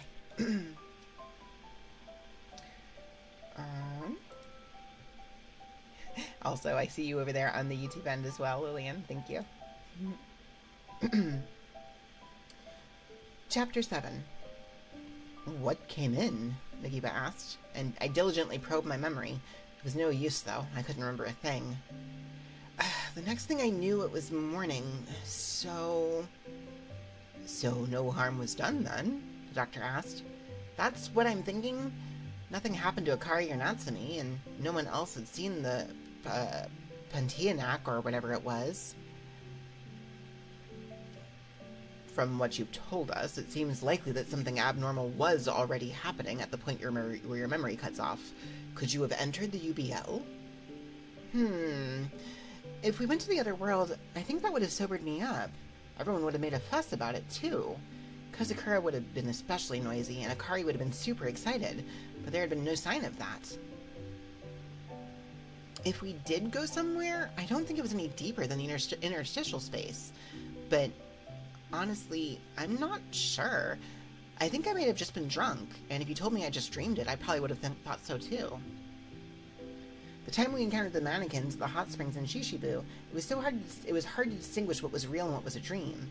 But there was some physical evidence left behind, so I could convince myself something had really happened. This time, not so much. The only lingering evidence was the awkwardness I felt around everyone else. If you really cannot remember, would you like me to ask about it? Migiwa offered. Huh? Ask who? Kazakura-san. Even if she was not willing to tell you directly, she might be open to telling an unrelated third party. You could be right about that. You don't mind? Then, if you will excuse me. As I watched Migiwa call Kazakura on his cell phone, I wondered again what kind of relationship they had. They seemed to have known each other for quite some time, but they came from different worlds, so it felt strange for them to be so close. Hello? This is Migiwa speaking. Do you have a moment? Thank you kindly. This may be rude of me, but I have a question for you. Yes, Kamakoshi-san came to me for advice. And it made me curious as well. Yes. Yes? I see. Oh no, I understand. Not at all. Think nothing of it. Oh, about that. You see... Migiba carried on like that for a while, then looked down at me and handed me the phone. Huh? She asked to speak with you directly. I took the phone as directed and pressed it to my ear. Hello? On the other end, Kazakura sighed. Sorowo-chan, you really don't remember anything? No. Did I do something? Unable to bear the silence, I spoke up. I'm sorry. I really must have messed up, right? I know I was pretty drunk, so sorry. I really... Sorowo-chan? Yes? Do you remember when the lion dancers came in? My brain froze up at the unexpected term. Lion dancers? You mean like for New Year's? I was confused. Kozakura sighed again. This time it was as if she was trying to calm herself down. Now, listen, to tell you the truth, I don't really understand what happened either. I don't think anyone there does, but something very weird happened, that's for sure. Okay. My own memories are a mess, and I'm not sure I can explain it all that well. I think it was around the time Seto-chan and Ichikawa-san got out of the bath. There had been something in the sauna? No, that's not it. You said room service had arrived, if I remember right. Then the door suddenly opened, and... As I listened to Kozakura's disjointed account, suddenly a vivid image flashed through my mind. The large, four-legged shadow danced through the door. Its face was red, its eyes big, round, and wide open. The large mouth bared its fangs. It wore an ornate golden crown, and its body was covered in white fur, and it kicked its legs up, excited as it danced. A lion dancer, I shouted. I remember now. There definitely was a lion dancer that came in. It came in, yeah. It hadn't been the red and green Shishimai lion dancer of Japan with gnashing teeth. The colors and shape had been different, but it was definitely something like a lion dancer that had come in. But all I remembered to manage was that scene. It was a flashback devoid of context. What was that about? The lion dancer came in, and then... what happened again? This time the silence lasted longer than before. Do you really want to know? Kozakura's tone was more grave than I'd ever heard. Yeah, I kinda do. Yeah, well, of course you would. Did I do something that awful? I don't know if I'd call it awful. Kozakura paused, then finally seemed to give up. The lion dancer came in, and everyone screamed. It was total chaos. Yeah, I'd imagine it was. Then you stripped off all your clothes. You got up and just sort of started dancing in front of the lion dancer. In the nude. To the beat of the music. Is that really true? I wouldn't lie to you about something like this. I was pretty drunk, huh? No, I think there's more to it than that. You were acting a little crazy, like you were in some sort of trance. I just stayed silent and listened to Kozakura, unable to process all the information I was receiving. Then you spoke to us in a lower, more attractive voice than usual, saying things like, "If you come with me, it'll be fine," and "I'll look after all of you." I did? There was something in your eyes that was different from normal, like you'd had a complete change of personality. I don't think just getting drunk would let you dance like that. The lion dancer started dancing in response to you, too. It was like there was an established formula, and you two were following it. It was an awfully intricate dance both you and the lion dancer were doing. I don't remember any of this. Then, after that, this part is hard to explain, but all of us, the people watching, we got excited. Excited? Yeah, I think we'd all gone crazy. Thinking back on it, we were probably pulled into the same trance state that you were in. Crazy how? Everyone got naked. My memory is fragmented, but we all surrounded you and the lion dancer, singing, calling out, and started dancing excitedly. While we were doing it, it never occurred to us how crazy it all was. So, what happened next? We made a lot of noise, had a lot of fun, and next thing I knew, it was morning. The lion dancer was gone. The four of us woke up first, but you were sound asleep. Everyone was buck naked. I see. I was confused, so I focused on covering myself up. We all tried to remember what happened, and then at some point you woke up. But when we tried to talk with you, you seemed out of it. Toriko said she was taking you to the bath, so we left you to her. Oh. I had another flashback. Toriko and I were soaking in a tub meant for two. It was pretty, with hibiscus petals floating on the surface of the water. A flower bath, I guess they call it. There was a sweet smell in the air. Toriko seemed weirded out by something, and she was hanging her head a little. There was this distance between us. I felt a warm, fuzzy feeling, and a sense of loneliness as I gazed at the steam rising off the water. You got out of the tub, and as we were preparing to go, your responses started to get more lucid. It seemed as if you didn't remember much, so the rest of us talked, and we agreed that, as far as we were concerned, nothing happened. Ugh. Sorry, we didn't know how to react to what had happened, and if you'd forgotten about it, we figured it was best to leave it that way. That's all I can tell you. You heard enough? Well, I'm hanging up now. If anything seems weird, have them examine you, okay? Kozakura hung up. I passed the phone back to Migiwa, still in a daze.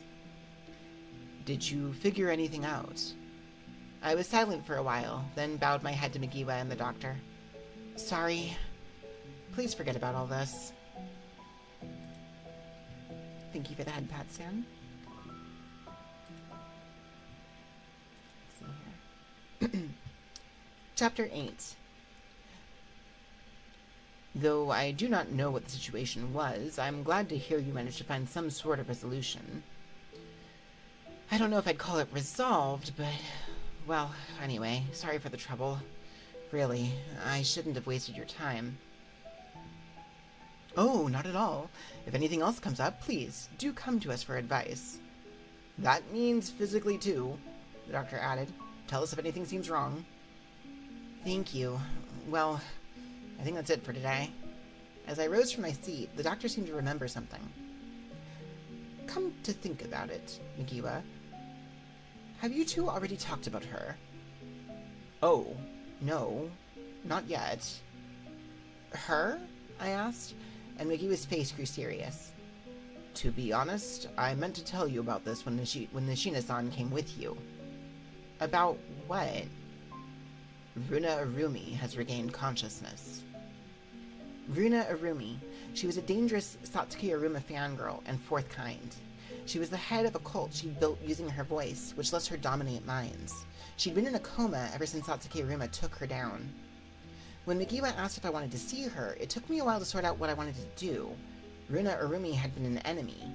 Even if I'd saved her on the spur of the moment, maybe I said yes because I was curious to see what she was thinking after having nearly been killed by the object of her obsession. Runa Arumi was being held in the deepest room of the medical facility that housed fourth kinds.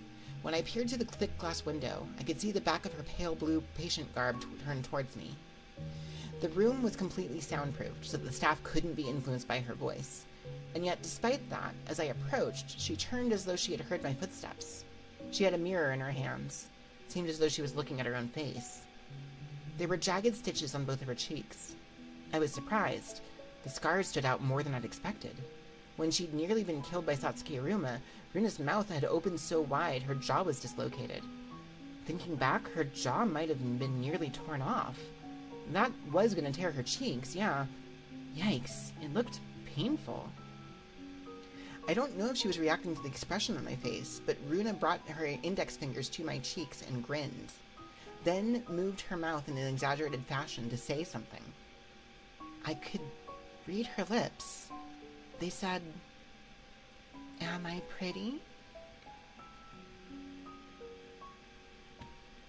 And that's the end of file 16. Let me see here. Let me see. How long is file 17? I don't think it's that long, actually. I think we might be able to give it a shot. Yeah, it's not that long. Okay. Alrighty. File 17 is called Looking at the Past in the Diagonal Mirror. Chapter 1. The University Toriko attendant was right by Yatsuya Station on the Chiyoda line. Man, the station's close. That was the first thing that surprised me. It was way different from my university on the outskirts of Saitama. Mine was a 30-minute walk from the station. Having never seen a campus in the inner city before, I was walking around like a gaping yokel. When I realized how I must have looked, I hurriedly pulled my expression into a tight line. If I acted like such an outsider, the guards were going to ask me what I was doing there. Still, there wasn't that much to worry about. The gate that led onto the main street was wide open, and no one asked to see a student ID at the entrance. It was Tuesday, just a perfectly ordinary day of the week. It was almost noon, so there were a lot of people walking around. I blended into the crowd, effortlessly infiltrating the campus. I looked at the people passing by as I walked down a road with a neat row of buildings. It felt like a lot of them were kind of stylish, but I probably didn't stand out too badly, I think. I had put a colored contact in my right eye for once, so I wouldn't stand out in a bad way, at least. She just had to make this difficult. It had been 2 weeks since the Love Hotel girls' party. I hadn't been able to get in touch since, so I'd come to see her at school. She wasn't dead, at least. My messages were getting marked as read. I didn't know exactly why she was incommunicado. The only thing that came to mind was the naked dancing during the party. It would be understandable if it felt so awkward I broke off contact after performing some variation of the barong dance in the nude while drunk and tripping on gamelan music. But what did Toriko have to feel awkward about? I was the one who had humiliated myself. That's right. It occurred to me later, but the dance I was performing was probably the barong dance. It's a traditional dance from Bali, said to represent the eternal battle between good and evil. That meant the lion dancer who had barged in on us was the holy beast Barong, and the one dancing with him, that made me the embodiment of evil? The witch named Rangda. What the heck? How was I the embodiment of evil? I was traveling to check in my friend who I was worried about because I couldn't get in contact with her anything other than an act of good. Give me a break, okay? Setting that aside, I knew where she lived. The last time I went there, I'd run into the time-space man, and it had been a serious headache, so I was a little hesitant to go over there. While I was debating what to do, I remembered Toriko complaining about having 2 back-to-back compulsory lectures on Tuesday mornings. That meant there was a good chance of her being at school at this time of day. That was what brought me here, but... Okay, now where is she? I thought as I walked among the students. 2 lectures, back-to-back, in the morning. After that much thinking, a person tends to get hungry. Toriko was no exception to that. If anything, it was even more likely with her. I could be pretty sure she'd grab lunch somewhere on campus. I'd read up on places to eat on campus during the train ride here. 2 cafeterias and 2 cafes, I think? Oh, and a convenience store, too. If I went to one of them, I might find Toriko. Not knowing the area personally, I decided to just try at random. The convenience store was closest, so I peeked inside. Confirming Toriko wasn't there, I then moved on to the nearest cafe. I followed the map, and it turned out to be just a takeout place selling crepes and sandwiches. Huh? I just stood there, in front of the store. Well, this wasn't good. I had assumed Toriko would be sitting down somewhere to eat, so I had never considered the possibility of takeout. If she was eating in an empty classroom somewhere, I was out of luck.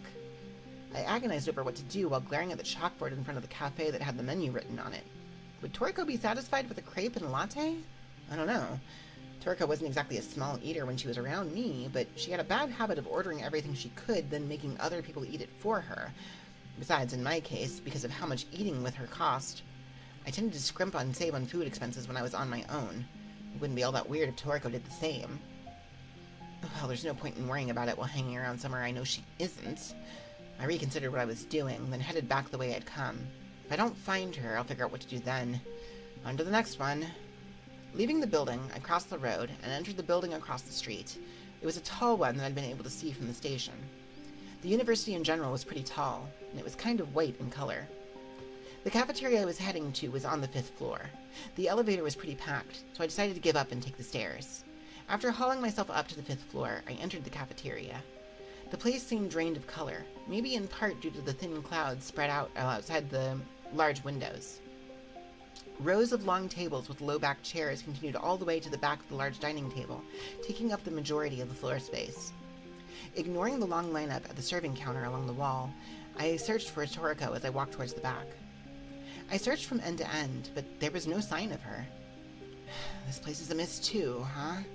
I sighed and started heading back to the entrance. Though there were a lot of people here, I didn't think that there was any risk of me having overlooked her. Not many people looked like Toriko. Instead, I spotted a number of people who were probably similar to me, with the same boring fashion sense, and I didn't know how to feel about that. There were a lot of girls in gaudy outfits, so it only made them stand out worse. Yeah, there were definitely a lot of sophisticated and stylish girls in this university. I wasn't just imagining it. I felt so out of place.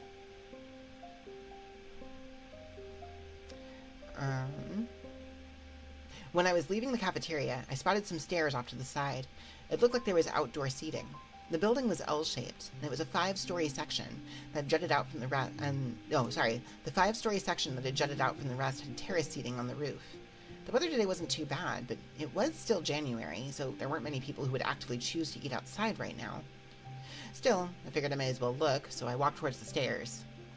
As I opened the door to the entrance, a chill wind rubbed against my face. I'd been fine walking around outside earlier, but when you were just coming out of a heated building, it felt a lot colder. I shrank my neck inside the collar of my duffel coat as I walked out onto the roof. Even if there weren't that many of them, there were a few people scattered on the large terrace. I could see Toriko there. The person sitting alone on a table near the edge, with her back to me, it was unmistakably Toriko. She wore a baggy, deep green mountain parka, and her blonde hair was tied in a ponytail that hung at her back. "Found her," I said to myself, coming to a stop. I was happy to have located her sooner than expected, and relieved to see that she seemed to have been doing well enough to eat outside in the winter. Well, I had figured all along that she was fine, but I still had been reasonably concerned. What now? I asked myself. Do I sneak up behind her and shout, "Boo"? Yeah, no, that could end badly. She had a gun, and so did I, for that matter. In the interest of avoiding any unfortunate accidents, I refrained from playing any tricks on her. I just walked over there, then circled around the table and sat across from her. Toriko raised her face, then glared at me. This was new. Her face showed the sort of anger and wariness directed to someone rude enough to suddenly decide they were going to share a table with you. She'd never given me that look before. The moment she registered who I was, it was replaced with a look of bafflement. "Hey," I said. I turned away, continuing to look around the area. "Don't you have friends to eat with?" That was payback. Not that I had any clue if Toriko would remember saying the same thing to me, though. "Sorrow, what are you doing here?" It seemed like a good opportunity, so I decided to drop by. I looked down at the tray in front of Toriko. She'd half finished it already, but it was a set meal with saffron rice, curry, and something fried. "What'd you have to eat?" "The chef's choice lunch?" "They've got stuff like that? In a cafeteria? Sounds expensive." "It's only 500 yen. "Seriously? With how neat this campus looks, I was expecting it to be closer to 1,000 yen. "The cafeteria here's cheap. This is still on the expensive side." The cold wind across the terrace was too strong, and we both scrunched our necks into our bodies. "You should eat inside. You'll catch a chill out here." "Too many people." "Oh, yeah?" I nodded, and Toriko gave me a dubious look. "What are you grinning about?" "Huh? Nothing, really." I rubbed my cheeks. Had I been smiling that much? Honestly, I can't deny that I was a little relieved. I had secretly been worrying about what I'd do if she had a ton of friends here and I was living the good life on campus. Based on the glimpses of her shyness that I caught from day to day, I had assumed that wasn't the case, but seeing her eating by herself was still a relief. I wonder what her life at university is normally like. It felt like a long time since we first met, but this might be the first time I'd been curious about what kind of person Toriko was in this way. "Why don't you get something, Sorabo?" "I'm not a student here. Can I still use the cafeteria?" "Nobody's going to ask you for your student ID." "Yeah, I don't know. The line looked really long." "I don't like being the only one eating." "Okay, I guess I'll have a drink then." Once I pulled a disposable bottle of tea out of my bag and sat back down, Toriko seemed to finally calm down. The leather-gloved left hand which she had been clenching slowly loosened. It looked like my sudden appearance had shaken her up.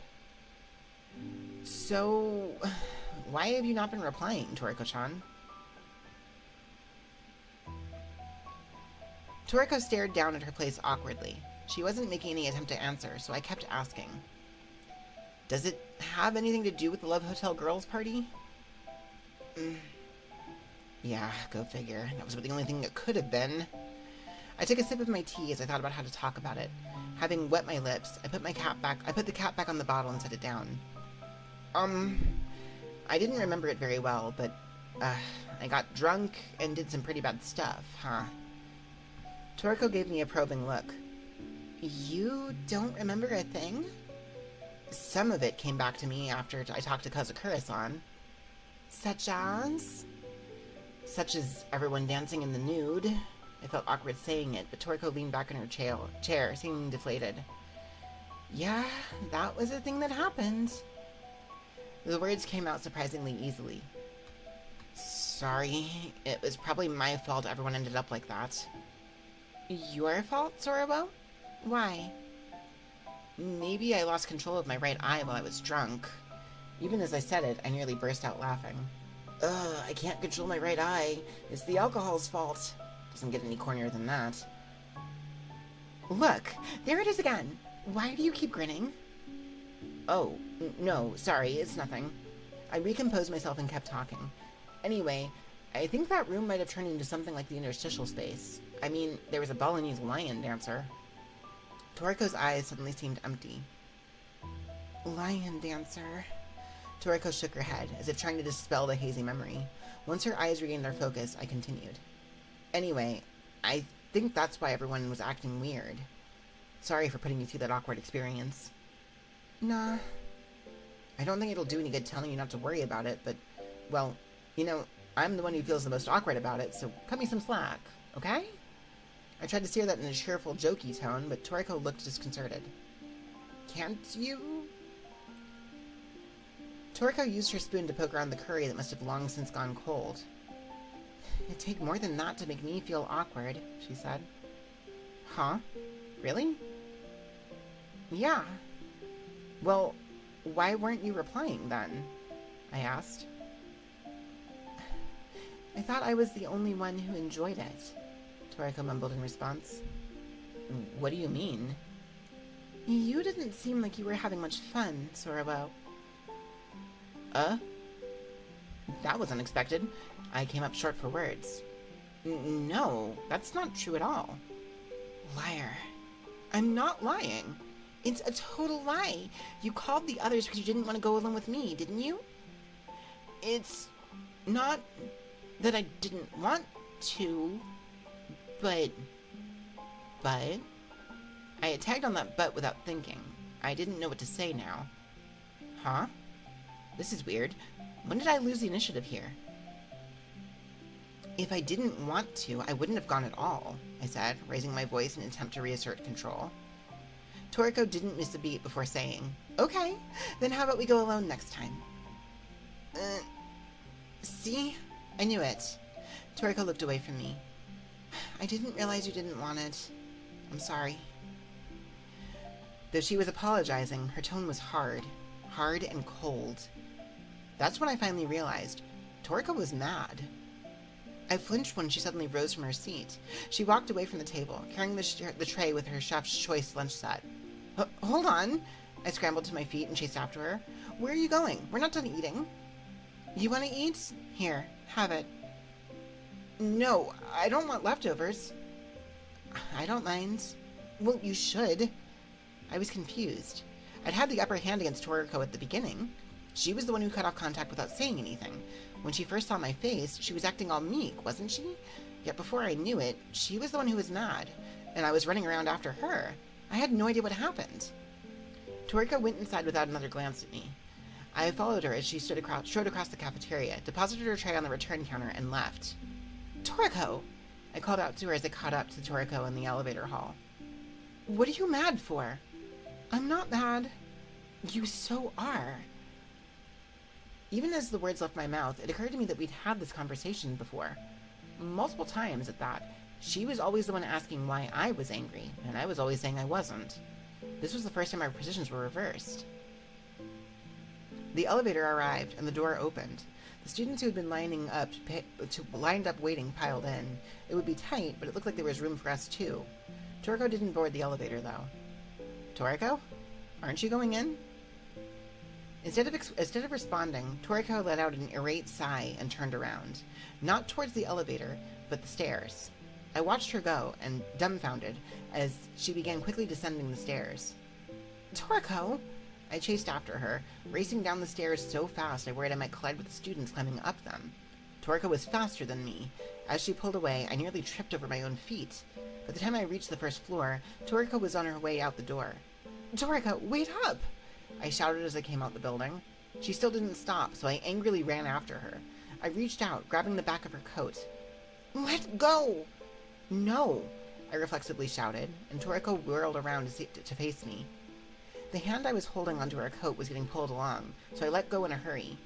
As I staggered backwards, Toriko's swinging left hand hit me. Whoa! She ended up pushing me away, and I fell over backwards. Fortunately, I landed on my butt in hands and didn't strike my head or anything. Toriko gulped. Your hand? I looked up at her, shaking my hand to distract myself from the pain of it hitting the asphalt. Toriko was looking down at me in shock. I was about to say something like, "What are you doing? That was dangerous." But she'd gone pale, and that startled me. I knew Toriko hadn't meant to shove me. It was just inertia and bad timing. It's fine. No harm done. My hand just hurts a bit. She hadn't said anything, but I smiled, trying to reassure her. It was the truth anyways. My hand stung, but I wasn't bleeding. In fact, if anything, I was relieved that Toriko had finally stopped. But that relief was short-lived. Her gaze drifted away from me, wandering. Sorrel? I said I'm fine. Huh? Sorrel? There was something wrong. I thought she was too shaken to look me in the eye at first, but that apparently wasn't it. She seemed to look at me again for a moment, but her eyes passed right over me, continuing to search all over. It's like she can't see me at all. Zorro, where are you? With those words, my suspicion turned to certainty. She can't see me. She really can't see me. Toriko, I hurried to my feet. What in the world happened to her? I'm right here. I stepped forward, calling out to her. I was going to take her hand, trying to calm her down. That's when, before my very eyes, Toriko's form wavered. Then, in an instant, she vanished, swallowed up by silver phosphorescence. Yo, Dino, how's it going? Welcome in. I hope you're doing well. Chapter 2. Toriko? It was my turn to be shocked. I rushed to where Toriko had been seconds ago and started looking around. Gone. She was gone. Nowhere to be found. Toriko had vanished without a trace, as if she'd never existed in the first place. Come on. You're hitting me. Right? Why? As I was there, about to fall into a state of panic, I noticed something odd. It wasn't just Toriko who disappeared. There was no one around as far as the eye could see. It was noon, but all of the students who had been milling about were gone now, and the campus was silent and empty. In the space of maybe 10 seconds, I'd been left as the only living, moving person here. I groaned, overcome by deja vu. I'd experienced the same thing when I encountered the Time-Space Man. That time I had also noticed there was suddenly no one else around. No people, no cars, no sound of trains. This utter silence, like nothing I'd ever experienced in the surface world, was the same as it'd been back then. Basically, that meant that this was the interstitial space. I don't know why, but during the moment I tripped, I was cast out of the surface world. That had to be why we'd lost sight of each other, too. I focused on my right eye. If there was a gate, that should have let me see it. No dice, huh? I couldn't see one. Had the gate only opened for an instant? There was no trace of the silver phosphorescence. I stopped to think about how I was going to get back. Last time it had been a phone call from the man that brought me back to my world. Right, my phone. I pulled out my smartphone and powered it on. Thank goodness, the text hadn't been corrupted. Well, no, the display was weird in some places, but I could still read it at least. When I made a call, I got an ordinary dialing tone, and it went through. Sorabo? Toriko's voice shouted in my ear, and I unconsciously moved the phone a little further away from it. Hello, Toriko? Sorabo, where are you now? Are you okay? Calm down. I'm fine. Thank goodness. I was relieved, but Toriko's response went well beyond that. I could just imagine her eyebrows drooping. When you vanished suddenly, where are you now? The same place as before, but I seem to have entered the interstitial space. There was a moment's silence, and then Toriko let out a deep sigh. Sorry. It's because I pushed you. I just tripped because of inertia. But you didn't do it on purpose. I know that. The more important thing is... No! Toriko shouted again, and I fell silent out of surprise. I touched you with my left hand, she explained, her voice tense. Huh? But you were wearing gloves, right? I was, but I felt it. when my hand hit you. You felt it? It felt like I was touching you directly, even through the glove. That makes sense? So basically what you're saying is that your hand pushed me into the interstitial space? But that's never happened before, right? Yeah. Well, whatever. Okay, so if you're able to push me out, maybe you can pull me back? Let's try it. How? You can try grasping the air somewhere, like usual. I could hear her swinging her left arm around and grunting on the other side of the receiver, but when she spoke again, her tone was dark. It didn't work. I can't feel anything. No luck, huh? I tried looking with my right eye, and I didn't see anything either. If there was a gate, it may be gone now. I was pacing back and forth, thinking, when I spotted something moving in the corner of my eye and looked up. What? What's up? Toriko, I see you. Huh? You're reflected in the glass. In the windows of the building in front of me, I could see Toriko standing behind me. With the sky as cloudy as it was quite a hazy image, but that was definitely Toriko's shadow. Where? Which glass? That might be hard to explain. Try pointing at random. Yeah, like that. Okay, now turn 30 degrees to your left. Yeah, right in front of you. I only see my own reflection. Really? Okay, then maybe only I can see it. Oh. It's fine, okay? I'll look for a way out. I'm sure I'll find a gate somewhere with my eye, and you can just open it up with your hand. Yeah. Thank goodness your phone works. You said it. If we couldn't get in touch, this would have been a real headache. Hey, don't hang up, Toriko said as if just realizing something. We don't know if you'll be able to get through to me again. I know, but just in case, let's decide on the plan B. Plan B? You know how things got weird when we called Kozakura-san from Kisaragi Station? If the person on the other end of the line seems to be talking crazy like that, let's hang up and call back. And what if we can't connect? Well, how about we walk to Jinbusho and enter the other side to that usual building? Though I've never used the elevator from the interstitial space before, I said. I don't know about that plan. I'd prefer to find a gate near here. Yeah, well, let's go then. Where to? I can see you from here, so just walk wherever, and I'll follow along. This feels kind of lonely, Toriko mumbled, and her image began to walk.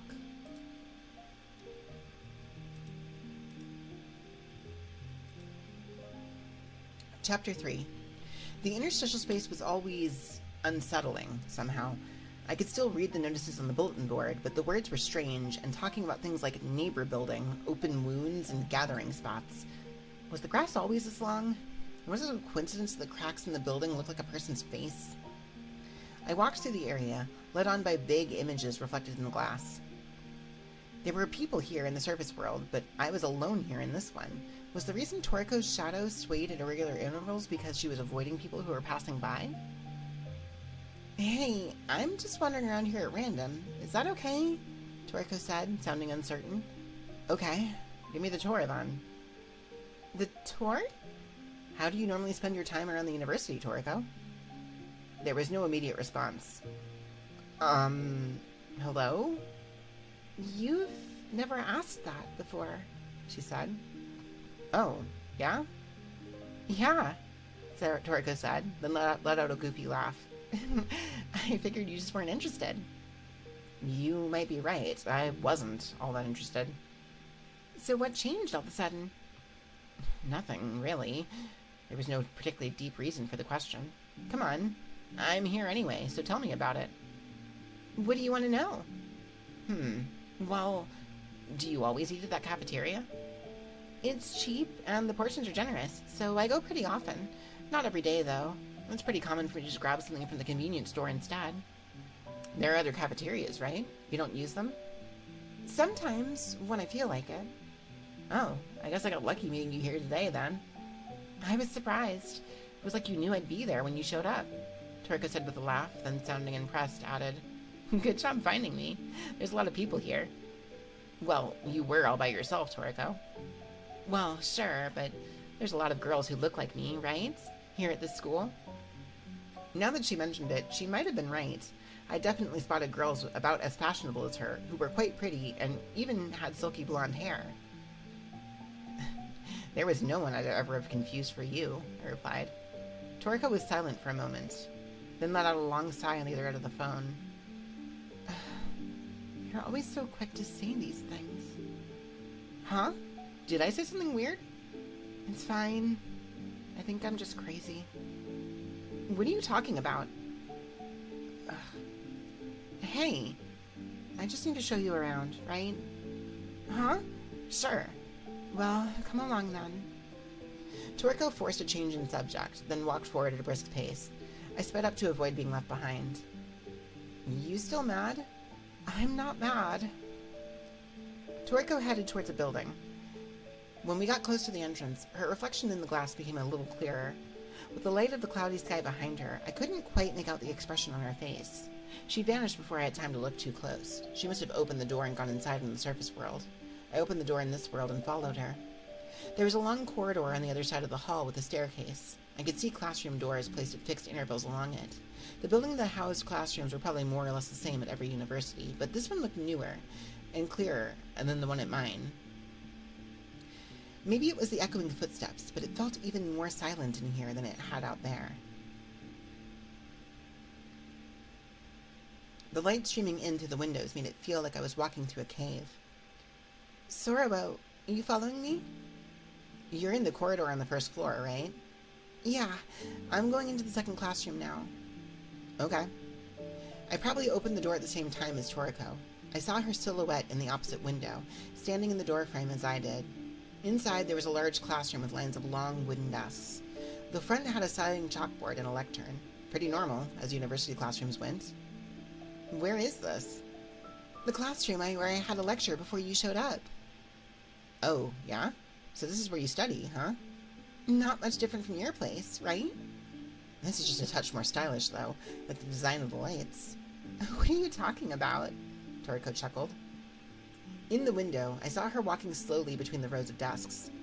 I leaned against the lectern, looking at the place where Toriko must have been in the surface world. What lecture? I mean, what department are you part of, anyways? I'm pretty sure I already said. At one of the after parties, maybe? Did you? I may have gotten too drunk to remember it. When I tried to lie my way out of not remembering it, I could sense the subtle waves of anger on the other side of the phone, so I gave up and apologized. Sorry. Tell me again? English literature. Oh, yeah? Makes sense. You are good at English, I said, not meaning anything by it, and Toriko felt silent again. Oh, sorry. Did I offend you? Nah, it's just... You touched a sore spot. Huh? I only applied to this place because I could speak English, Toriko said, laughing, but it sounded self-derisive. See, I didn't have anything I wanted to do, or anything I really wanted to know when I joined the Department of English Literature. It just seemed easy to get into. So when I heard the girls around me talking, I felt like I knew less and less. What do you mean? I realized that they all have things they want to do in the future, things that they're interested in, but I have nothing. When I started thinking about it again, I had no idea what I was doing here, and I was scared to talk to people. This was the first time Toriko had talked about this. I had heard about how she didn't go to high school in Japan and gotten into this university after taking an equivalency exam before, and that her tutor when studying for it had been Satsuki Iruma. I'd met Toriko back at the start of May. If I remember correctly, Satsuki had disappeared 3 months before that. Calculating backwards from there, I'd put it around February of her first year in university, huh? That might have been the first time that Toriko, who felt abandoned after losing her idol, came back to her senses. You went to university because you had stuff you wanted to study. Oh, sorry. You went to university because you had stuff you wanted to study. Sociology, anthropology, and other stuff, right? Well, yeah. I respect that. It's really nothing special, though. It felt awkward being complimented like this. This was the first time Toriko and I had a serious talk about university and what we planned to do in the future, and that was making me feel restless too. Unable to sit still, I was wandering around the lectern when I saw something written on the board in chalk. Oh boy, okay, so this is unintelligible, so let me go ahead and... So I can try to read this, but she pay something, Pua something else, vanished away for Kraus Sam a UC. It's not really words. It looked like English, but not quite. Did the original passage mean something? You'll be in your 3rd year next year, huh? Does your university have seminars, Sorobo? When Toriko asked me that, I reluctantly returned my focus to the conversation. We do. You choose a seminar to join in your 3rd year. Same as us. Which are you joining? Have you already decided? Nah, not really. Oh, I see. What about you, Toriko? Same deal. I didn't join the program because I was interested in it, so I'd feel bad being there with actual serious students. You're sounding awfully timid. That's how I am, by nature. Now you're just lying. You're always super forward with me. Only with you, Sorobo. Oh. I shut my eyes tight despite myself. I screwed up. This is going in a bad direction. Just me, huh? Yeah. Yeah, I can see that. You're pretty shy, after all, I said. Yeah. When I meet someone for the first time, I can't even talk. Wait, hold on. The first time we met, you were able to talk just... I did it again. I hadn't been able to hold back and not point it out. Yeah, when I think I'm going to be able to get along with someone, I tend to get a little too friendly, Toriko replied, sounding kind of meek. So she realizes that. Well, I'm glad it was me. Do you still feel the same way? Of course I do. Maybe Toriko's timidity had irked me because my tone got a little stronger there. There was a short silence, then Toriko suddenly said, Are we done here? Sure. Okay, let's move on to the next place. I thought I heard a door opening and turned to look. The classroom door was open. Huh? Did I close it? I don't remember. I didn't want there to be anything here, so I took a look with my right eye just to be sure, but I was all alone, same as before. Toriko, did you go out into the corridor? No. I'm by the lectern now. Can't you see me? I looked back to the window, and sure enough, I could see the blurry image of Toriko. So you are. I wish I could see you a little more clearly, though. I wish I could say that. I can't even see you from where I am, you know. It's just a window, after all. If it were a mirror, then... Ugh! I raised my voice at the sudden realization. I must have been out of it. How did I not think of that sooner? What? Toriko, where's the washroom? Huh? Did you wet yourself? No, dummy. And shouldn't the question be, are you going to wet yourself? You sounded so desperate, I had to assume. Jeez. No, that's not it. There's mirrors in the washroom. Oh, proper mirrors. Yeah, not this unreliable reflection in the glass. Or do you have one on you? A compact mirror? I don't usually carry one around. You, Sorobo? Me either. We're the same. What do you sound so happy for? Anyway, if we use the mirrors, I might be able to see you better. Okay, let's give it a shot.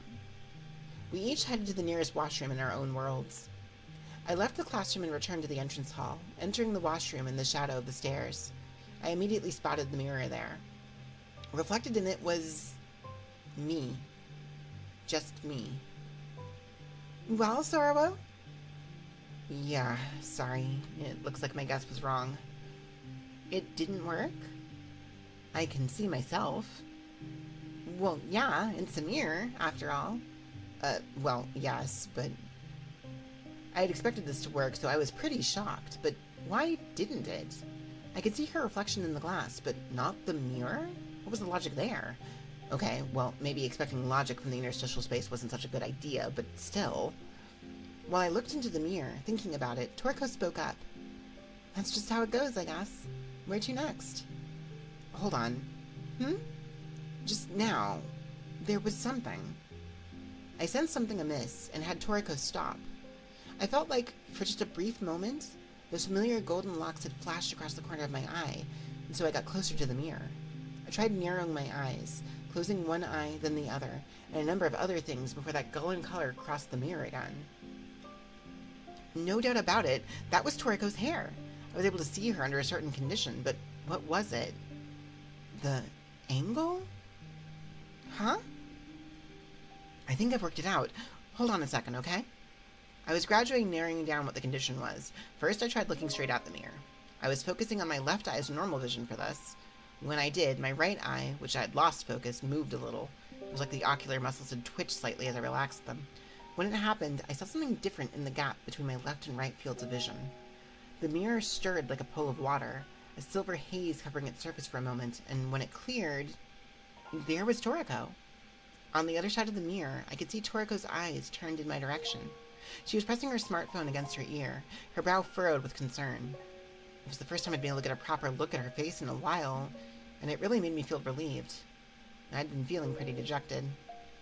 As I tried to keep Toriko in my field of vision in an attempt to preserve my own sanity, I saw one of the stall doors behind her open. Someone came out of the stall. She dragged her feet as she headed out the door, a duffel coat, muffler, and short black hair. Even with her face turned downwards, I immediately recognized her. It's me. In the mirror, I raised my face and the phone rang. I jumped a little, looking away from the mirror. The phone in my hand was ringing. Hello? Sorabo? Toriko? Huh? You okay? What do you mean? I looked up as I said that, but only my own bewildered face stared back at me from the mirror. I couldn't see Toriko, or the me who had come out of the stall anymore. Toriko let out a sigh of relief. You scared me there. You started talking nonsense. Oh, so you hung up? Yeah, it seemed like things were getting bad. What was I saying? It was about a lively place where people gather, or something. Didn't make any sense to me. Oh, yeah. If just one of us was going to go crazy, now that I thought about it, it was more likely to be me, the one in the interstitial space. I didn't like that I hadn't realized that sooner. I shook my head. Thanks. I'm glad we had a plan B prepared. Hey, listen, I really don't want to be the one hanging up. I did it reflexively before, but when I started thinking it might not connect again, I got super scared. Yeah, I get that. Sorry. Seriously, my fingers are still trembling. I was able to see you, Toriko. What? Really? Yeah. You looked worried. Well, duh. I could slap you right now, Sorabo. Atta girl. Try to keep your spirits up like that. Oh, I'm mad. I'm gonna sock you, I swear. Now we see your violent nature exposed. As I was teasing her, Toriko started growling like a dog, so I decided it was time to lay off. So, think the mirror will work as a gate? Toriko asked, and I looked at it again. I saw a silver haze, so I think if we time it right, it could, but... Concerned about what was behind me, I turned to look. The stalls here were all open, and there was no one around. Was what I had just seen the doppelganger of me that had appeared in the past? I'd rather not try it here. Can we go somewhere else? I said, and Toriko got suspicious. Did something happen? Not really. Really? Well, do you want to go to the washroom upstairs? I guess washrooms are the only places with mirrors, huh? I wasn't keen on the idea, but what choice did I have? I'd seen the doppelganger before. It was creepy, seeing a warped version of myself with all the ugliness inside me emphasized. But if I brought it up now, I would only worry Toriko more. We left the washroom, went up the stairs, and entered the second floor washroom. After checking all the stall doors were open, I looked into the mirror again. Recalling the way it had felt last time, I relaxed the muscles in my right eye, and... it came. The silver haze came over my vision again. Nice. Now, if I could see Toriko, I could have her use her left hand to open the gate into the surface world. I would need to climb up into the counter to go to the mirror, though. As I looked in focus, Toriko's form slowly appeared. Huh? Something was weird. I wasn't looking straight at her, but upwards. And the scenery wasn't the washroom I expected. It was outdoors. The sky was clear, and I could see the tips of the tall, faded grass. The Toriko looking down at me wore an olive-colored jacket zipped up to the neck, along with jeans and lace-up boots. Here, I'm going to turn this back on here because there is an illustration here.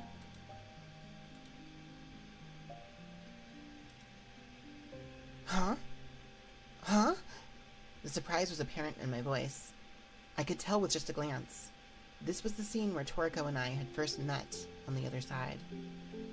So this is a picture from that initial first file, in fact. Sorobo being rescued from being just barely submerged underwater, and Toriko right here lifting her up.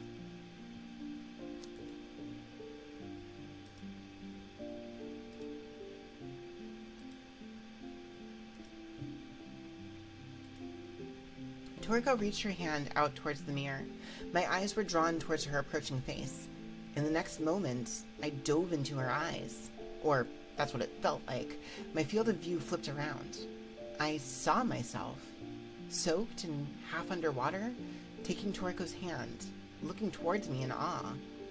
My hair was plastered to my head, and water dripped pitifully from my nose and mouth, but my eyes sparkled. They were so incredibly full of life. But how? How do I look at anything like Ophelia? This time I managed to regain my sanity before Toriko hung up on me. The scene in the mirror wasn't the field in the other world anymore, but the washroom it originally was. What had changed was I could see the other me having completely left the stall. She dragged her feet, approaching me with strange robotic movements. Her body was poorly balanced. I felt like her hands were stretched and strangely elongated. Instinctively, I turned around. There was nobody there. Looking back to the mirror, the other me had vanished from there too. Sorobo? Did you say something? Should I call back again? Nah, it's fine. You sure? So, listen. I saw you from the first time we met. Huh? Toriko sounded bewildered. When I was drowning in the other world, I was looking at myself through your eyes. Through my eyes? Yeah. There was a moment's silence, and then she shouted, "Oh, hold on. Does that mean you could see how I saw you? Does that mean you could see how I see you?" I guess it does. Wait, stop it. You can't do this to me. This is the worst. Toriko started panicking, which confused me. It didn't feel particularly malicious or anything. That's not the issue. Hey, could you stop picking on me and hurry up and come back? I'm not picking on you, but darn. Do you think we can try it again? Sorry, someone came in here. Alright, let's go to another floor then. What is this, the toilet tour? We moved to the third floor washroom and tried the same thing there. When the silver haze cleared this time, it was a dark room. There was something like a person's head in front of me, and on the other side of it I could see Toriko and myself looking towards me. The door behind them was open, and I could see a familiar street outside of it.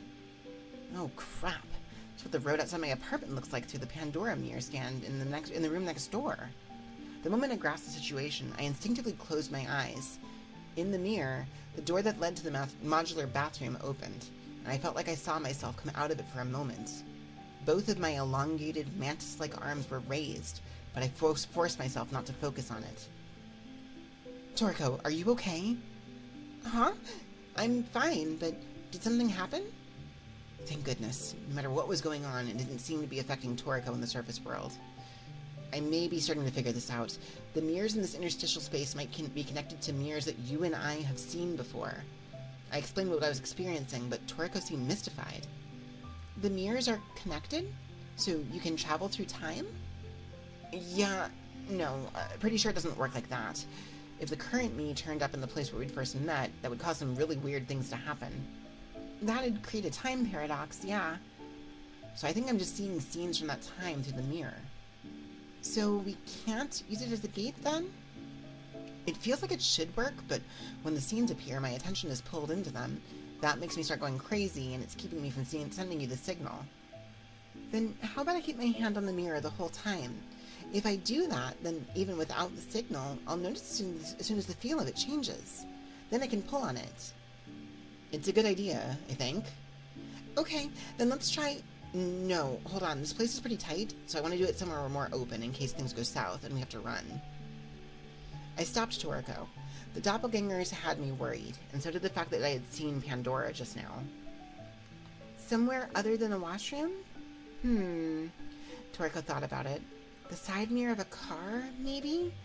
Oh, I know. They sell mirrors at the convenience store, right? Why don't I buy one? I won't fit through a small hole like that. Oh, yeah, that's right. Well, there's a multi-purpose building that the sports clubs use when practicing. It's got a gymnasium. I think there's a big mirror there. Okay, let's try going there. We left the washroom and headed outside the building again.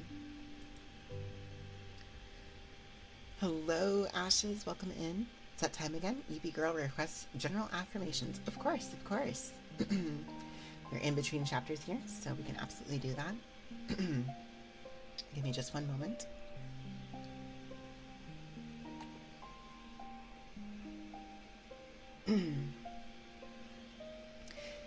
Hey, Kali. Kali. It's time again for another week to start. I know that there's always challenges that come up. Ones that can feel really difficult to face in the moment. I know it can be hard, but I know that you will make it through it just fine. You've got this. I am confident that you'll be able to take on whatever the week brings to you and make it through. You have everything it takes to succeed. You are valid. You are enough. You have got this.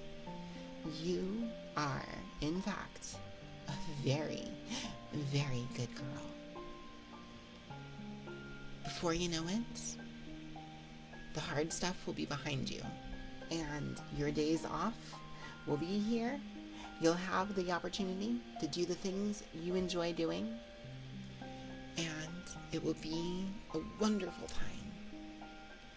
Before then, it does take getting through some things. Maybe it's just tedious.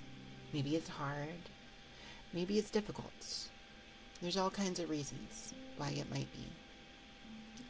But I know that you have it in you to make it through it. You will take on whatever the week brings you and succeed and make it through.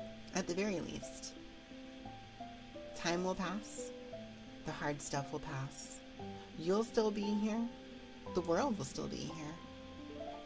And the nicer times, the happier times, the more enjoyable times, the times that bring you joy will be here before you know it. You have got this, Kali. You deserve every bit of success, and I know you'll achieve it because you are worth it. You are a very, very, very good girl, Kali. You are such a good girl, and I know that you have this. You've got what it takes. Hang in there, Kali. You're gonna make it. There you go. I hope that was good. Okay, let's see here. Chapter 4. We reached the multi-purpose athletics building and headed inside. The first floor was a gymnasium. I immediately opened the door to go looking for a mirror, but this time, Toriko stopped me. Wait, Soribo? This one may be a no-go. Huh? Why? There's a whole bunch of people. Oh. The interstitial space was as deserted as ever, but there were other people where Toriko was. There are a lot of people who go to the gym in the middle of the day, huh? I don't think time of day has much to do with it. Do you ever come here, Toriko? Sometimes, when I want to run. Oh, yeah? I don't think I had ever, at any point in my life, felt like I wanted to run, so that didn't click with me. I'd been forced to run a number of times, though. Peering into the door, I saw a wide, empty space with lines of exercise equipment.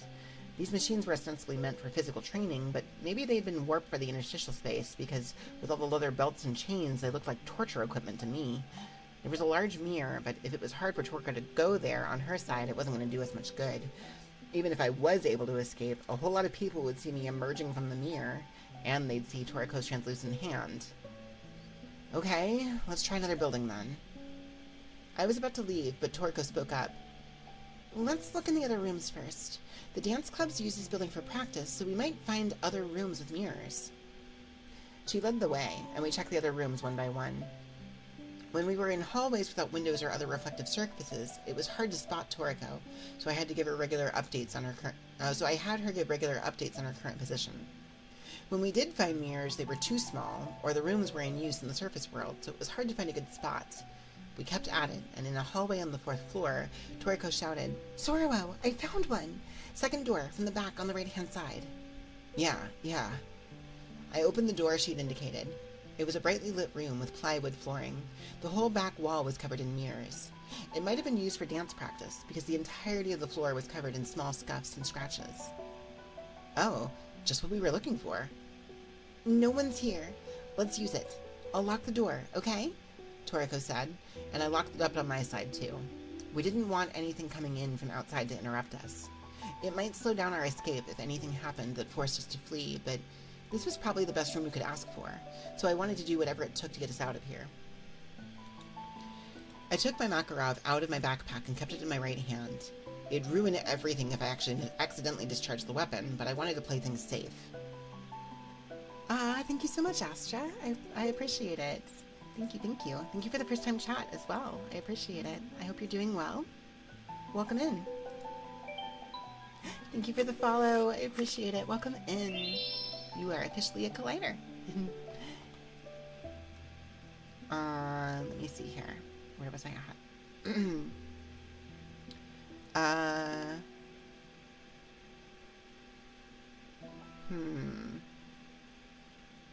Okay, there it was. I took my Makarov out of the backpack and kept it in my right hand. It would ruin everything if I accidentally discharged the weapon, but I wanted to play things safe. I'm in front of the mirror. Oh, sorry. I'm in front of the mirror, right in front of it, Toriko said on the other side of the phone. I stood in the same spot. I'm ready on my end, too. Okay, I'm gonna touch the mirror now. Okay, I'll look with my right eye. I focused on the mirror in front of my eyes. Okay, now what am I gonna see this time? As I tried to remember what memories of mine included mirrors, a silver haze covered the whole mirror. Now! It happened just as I was about to open my mouth to give Toriko the signal. A train came right at me. The glare of the headlights on the front car was approaching me at an incredible speed. Sorry, just 1 second.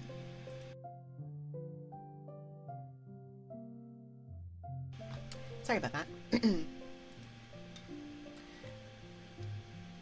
It happened just as I was about to open my mouth to give Toriko the signal. A train came right at me. The glare of the headlights on the front car was approaching me at an incredible speed. Obviously, I screamed. It's gonna hit me! My eyes went dark. Dark. Still dark. I realized I hadn't been run over, and I looked up. I saw myself. When our eyes met, my face contorted, and I clutched my head. Then I could see no more. Was that the scene from when we escaped Kisaragi Station? Some time passed, and then my vision suddenly brightened again. I raised my head. I knew it. It was a train in the surface world, on the Seibu-Ikebukuro line, like that time back then. I was clinging to the metal bar next to the door, my body swaying with the motion of the train. I couldn't hear any sound, but it was clear at a glance that I was bawling my eyes out like a child. My eyes were drawn to a tear dripping from my eyelashes. I was reflected on the surface of the teardrop. I was crawling on a concrete floor with creepy movements like I had lost all my joints. There was a hand in my field of vision, a translucent left hand with the glove removed. The hand touched my body, which was mushy like clay. It moved as if trying to confirm the outline of my body. It rolled up my clothes, exposing my back. It slapped against my skin. Again and again, there were multiple white handprints left on my back. I looked over my shoulder, looking into my eyes reproachfully. I was drawn into the gaze of those moist eyes again, and this was the other world. This time we met the Yamanoke. I was watching past events through Toriko's eyes. That had to be it. Oh. It doesn't have to be a place with a mirror. The eyes are mirrors reflecting the world. If Toriko is next to me, that's just like there's a mirror reflecting me at all times. Even as I was thinking, the scenes rapidly shifted from one to the next. Me, acting suspiciously as Toriko handed me a fat wad of cash. Me, trying so hard to finish the excessive amounts of food that Toriko ordered. Me, with my arm around Toriko as I fired the shotgun resting on the balcony railing. Me, on top of a military vehicle, looking ahead of us, the tense look on my face. Me, in a swimsuit, not quite willing to look Toriko in the eye. Me, sitting across from her in the yakitori place, looking to the side sullenly. Me, lying on the floor, blanching with pain, but still seriously looking at the woodwork mosaic. Me, looking blankly at Toriko on the roof as we waited for the elevator. Me, sitting next to her on the train, playing with my slightly longer hair. Me, bound to a chair, looking up at Toriko in disbelief. Me, clinging to Toriko, my face a mess of tears as I babbled something. Me, in the changing room at the hot springs, looking tense as I took off my clothes. Me, in a dark hotel room, rinsing out my mouth in front of a sink with no running water, looking exhausted. Me, opening the box containing the folding knife, my eyes widening with surprise. The scenes played out without sound or smell, only vision, but there was one thing, like it or not, that came across clearly. Wow. Toriko Nishina really loves me. No, I knew that. I already knew that. She told me as much herself, so it was a bit late to be saying this, but... Geez, you know? She really does. Toriko loves me. In Toriko's eyes, I looked like I was adorable, strong, reliable, smart, like someone she just couldn't leave alone. I was way more attractive than I ever would have thought myself. If it were just completely detached from my own self-image, I might have been able to ignore it, saying she'd give me too much credit. But at the same time, she saw my pettiness, the times I was lame, pitiful, ugly. She saw it all. She saw it and accepted it. Honestly, I didn't know what to do. Toriko had said she didn't want me to know how she saw me, but I was really shocked to find out too. Could I accept this much affection? Was I giving her the same in return? No, I'm not. Not in the slightest. I had caught a glimpse of the morning after the Love Hotel girls' party through Toriko's eyes. I was immersed in a bathtub with hibiscus leaves floating on the surface of the water, staring off into space. Toriko's hand entered my field of vision. She tried to hold my hand under the water, but I was so out of it I was non-responsive. As I saw Toriko's hand pull back, limp, I felt something squeeze tight in my chest. Then another scene, one that had just happened, appeared. It was from Toriko's perspective, walking away quickly as she left the cafeteria. I was following her, a stupid look on my face, and stood next to her in the elevator hall. I saw my face in profile. It bore a carefree look that knew nothing of what she was going through. Like I was thinking, oh look, Toriko's throwing a tantrum again. Gosh, whatever shall I do? Toriko headed towards the stairs. She descended them with long strides, her vision blurred. She raced down to the first floor, pushed the door open, and went outside. Her field of vision filled with nothing but asphalt. One and then two tears fell to the ground. I'm such a fool. I had assumed she was mad. Toriko hadn't been mad. She'd been sad. Because I'd rebuffed her overtures. Because even though I knew how she felt, I was too much of a coward. The phone in my hand vibrated and began ringing. My consciousness returned from afar. Once again, there was a figure behind me with hands that were elongated like those of a praying mantis. I was in no state of mind to be afraid of that ugly doppelganger of me. In my head, I spoke to the figure with its face still downturned. Hey, what are you gonna do, doppelganger? I'm feeling kind of off balance today. Toriko, you see everything that's wrong with me, but you don't go away. I don't even know how to make sense of it. What am I supposed to do with something like that? There was no response. I love you too, but Well, no. Do I? I think this is a kind of love. Yeah, I love you. No doubt about that. I felt if I told her how I felt, put it into words, it would just become even more hazy. My head started itching. Like I had been in a hot bath too long, and the heat was getting to me, and I scratched my head, then let out a sigh. Maybe I should put some more serious thought into this, I mumbled, and the figure behind me looked up. It had a face other than mine. I'd never seen this woman before. It wasn't a doppelganger. Huh? Who are you? I cried out in surprise, and the mantis woman wrapped her arms around me from behind, like she was hugging me. Ugh! Without even thinking, I pulled the Makarov in my right hand over my shoulder and started pulling the trigger. I wasn't aiming, but she was right behind me, so the mantis woman took a bullet right in the face. Ow! My ears! I had fired right near my face because I didn't have time to think about it. In other words, a sharp pain in my right ear. The mantis woman's head was knocked back hard, but she didn't go down. I focused my right eye again, trying to see the true form of my enemy. Right in front of me, I saw a handprint. It appeared suddenly, as if someone were touching the other side of the mirror glass.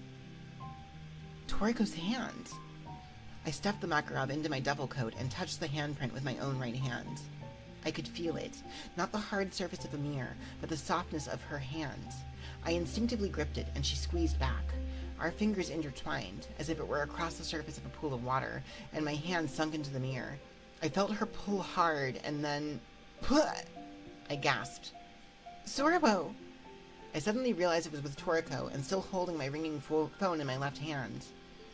When I looked up, Toriko looked absolutely relieved as she looked down at me from up close. I'm back. Welcome home, Sorabo. I turned to look behind me, in the room, and in the mirror, there was only us. No. Wait. There it is. I don't know where it came from, but there was a single black mantis in front of the mirror, staring at me. I glared back, and the mantis seemed to give up, looking away, then skittering off along the wall. The phone cut out, and it was suddenly quiet. You smell like gunpowder. Did you shoot something? You're not hurt, are you? Toriko asked, sounding worried. I looked at her for a little while. Then I took a deep breath, and I gave Toriko a big hug. I'm sorry, Toriko. What? What brought this on? I'm sorry for making you sad. Thinking back, whenever I was hurting, Toriko would always give me a hug, but I had never done the same for her. Not once. Not even after learning how she felt about me. Man, I was terrible. I had one more reason for hugging her. I didn't want her to see my face. When I saw myself through Toriko's eyes, I realized something for the first time. I had always thought I was doing a pretty good job of masking my emotions, but no, that wasn't true at all. Every single one of them, positive or negative, showed on my face, plain as day. That might have been the biggest disconnect with my image of myself. Realizing that every time I had tried to skirt around some issue or outright lie to Toriko, she had seen right through me. You can go ahead and slap me, just like you promised you would, I said. What? I couldn't look Toriko in the eye, so I just tightened my arms around her. And that is the end of file number 17. That's it's pretty good timing, actually. Although I do notice that we have, oh, actually no, ads aren't starting yet. I still don't know really whether ads are, like, a thing on these streams. It's kind of unclear. Like, we sometimes seem to have them, but sometimes not, so I'm gonna go ahead and snooze these, though, so we don't have to worry about it either way. So that was chapters 16, or sorry, files 16 and 17. Next time around, we will have, file number 18 is called Alone Together in a Mayoga. Wait, I might have pronounced it wrong. Alone Together in a, Mayoiga? Mayoiga. Let me see here. Another Ada Ada. I can get that for you while running. While running. while running. Ada, ada, ada, ada, ada, ada, ada, ada, ada, ada, ada, ada.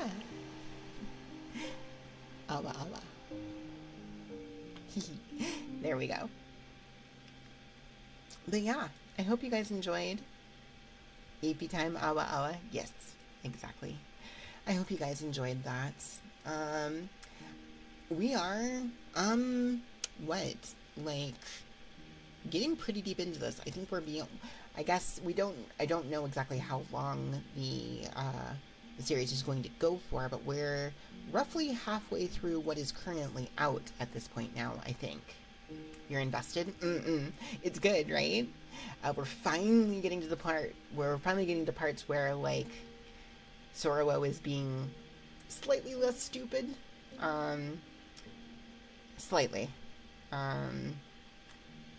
It's, this is kind of a bit of a turning point for her, but she's still pretty dense. So,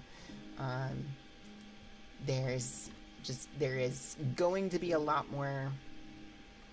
There's going to be more frustrating parts where it's just like, Sorrow, please, Sorrow, please, just get over yourself. Please, just do the thing, because she takes a while to still get there.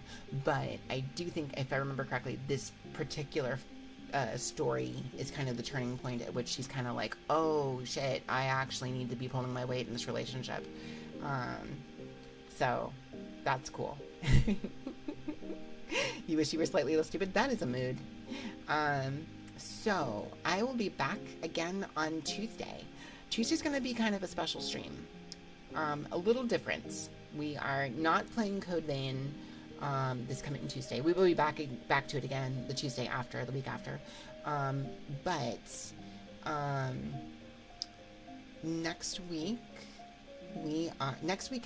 Marvel Tokon comes out. And because of that, okay, let me go ahead and pull this up here so that you guys can see the, let me see, where is it?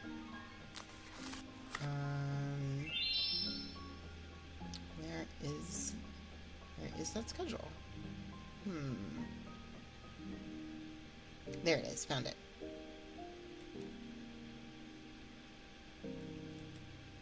Okay. Thank you for the check-in, Anon. How's it going? Welcome in. So here is next week's schedule. Like I said, Marvel Tokon comes out next week. So I'm excited to check it out. On Thursday, it launches on Thursday, so we will be playing it all day. Well, not all day, but all stream. It'll be the entire stream, because a lot of it's going to be me figuring out what I'm doing and then getting into ranked and trying it out. It's a brand new fighting game. I'm not going to know what I'm doing, really, but it's going to be fun finding that out. Tuesday, though, we're going to get together and just kind of hang out. I'm going to go through all of the character trailers for Tokon, as I already kind of know who I'm probably going to play, but it'll be a good chance for me to see how everybody works, get a feel for how, like, what the characters are going to be like and who I might want to use. And on top of that, if anybody here in chat, any of my colliders, are interested in Tokon, or interested in trying it out, we will be giving away 2 copies of the game. I think it's 2. Lucy, please correct me if I'm wrong. I believe it's 2. Huge thank you to Lucy for helping out with this and providing those. But we will be giving away at random. It'll be a random. Well, people will need to, like, put in for it, right? But we will be giving away 2 copies of the game in the course of prepping for it. So, yeah. Be sure to come by that one, especially if you're interested in that game, because you might just wind up walking away with a free copy of the game. So, there's that.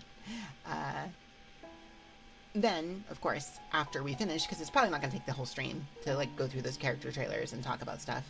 The second half of the stream, I will be doing some Muse Dash, and we're going to play the Undertale and Deltarune DLC that came out for it. I'm really excited to check that out. It's going to be a lot of fun. So we will still have some gaming happening on Tuesday. It'll just be after checking out Tokan stuff and, you know, hosting a giveaway.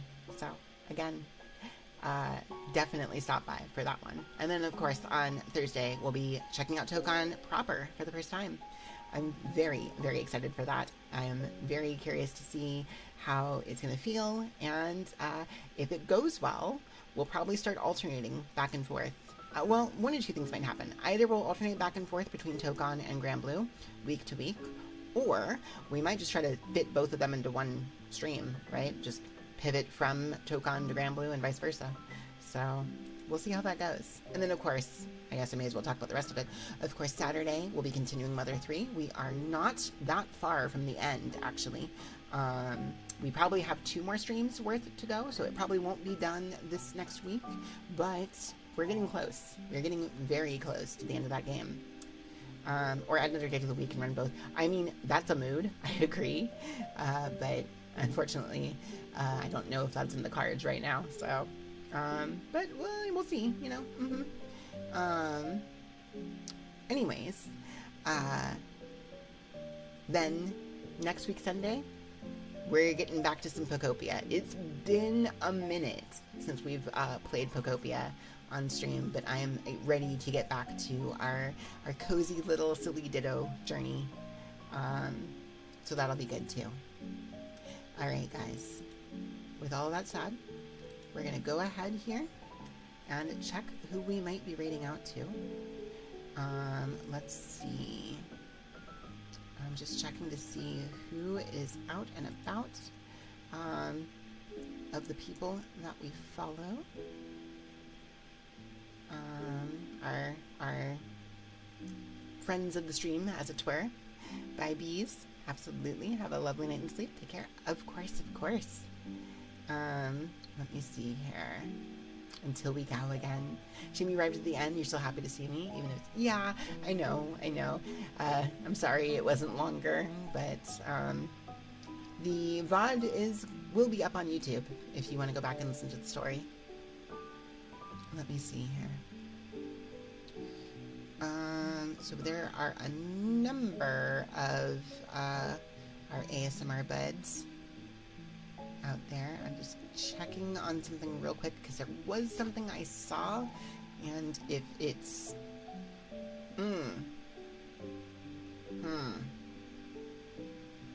okay.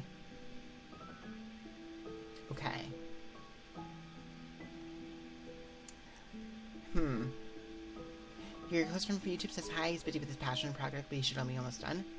That's good to hear. Okay. I have a dilemma. I have a dilemma, you guys. Because here's the thing. Normally, I send you guys out to other ASMR streams, right?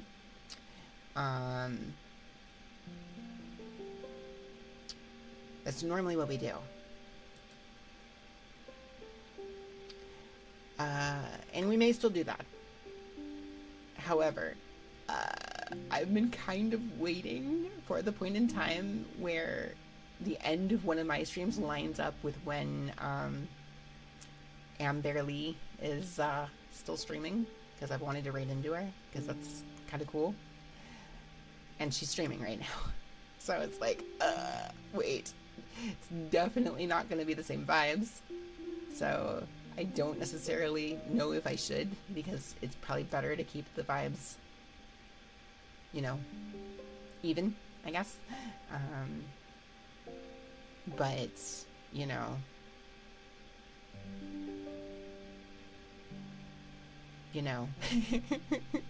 just go. All right, we're gonna break tradition then. We will be heading, so my apologies here if anybody needs to bail on the raid. I completely understand that. because this will not be an ASMR stream. She is playing Sims Endless Zone Zero, which I am like fairly positive she does VA work. I'm almost positive she does a voice in Zenless. So, like, yeah. All right, we're just gonna go for it. We're gonna do it. All right, here we go. So, those of you, let me go ahead and snooze this one more time just so we don't wind up with that happening. Those of you coming with me on this raid, we do have a raid message. If you are subscribed and have access to the emails, have access to the emotes, it's this. If you are not subscribed, that's totally fine. Got you covered with this one instead. Please feel free to use either one of those as we raid into Amber Lee. Let's go ahead here and start up the raid. So I'm gonna try not to be too nervous about this. All right, you guys. So I will see you guys. Do you subscribe to Sucrose emails? I will. So yes, I will see you guys here on Tuesday. Be sure to be here. Until then, I hope you guys have a great rest of your night and a great rest of your week. Start to your week, honestly. And I'll see you next time. Have a great night, everybody. Sleep well. Good night, chat. Good night.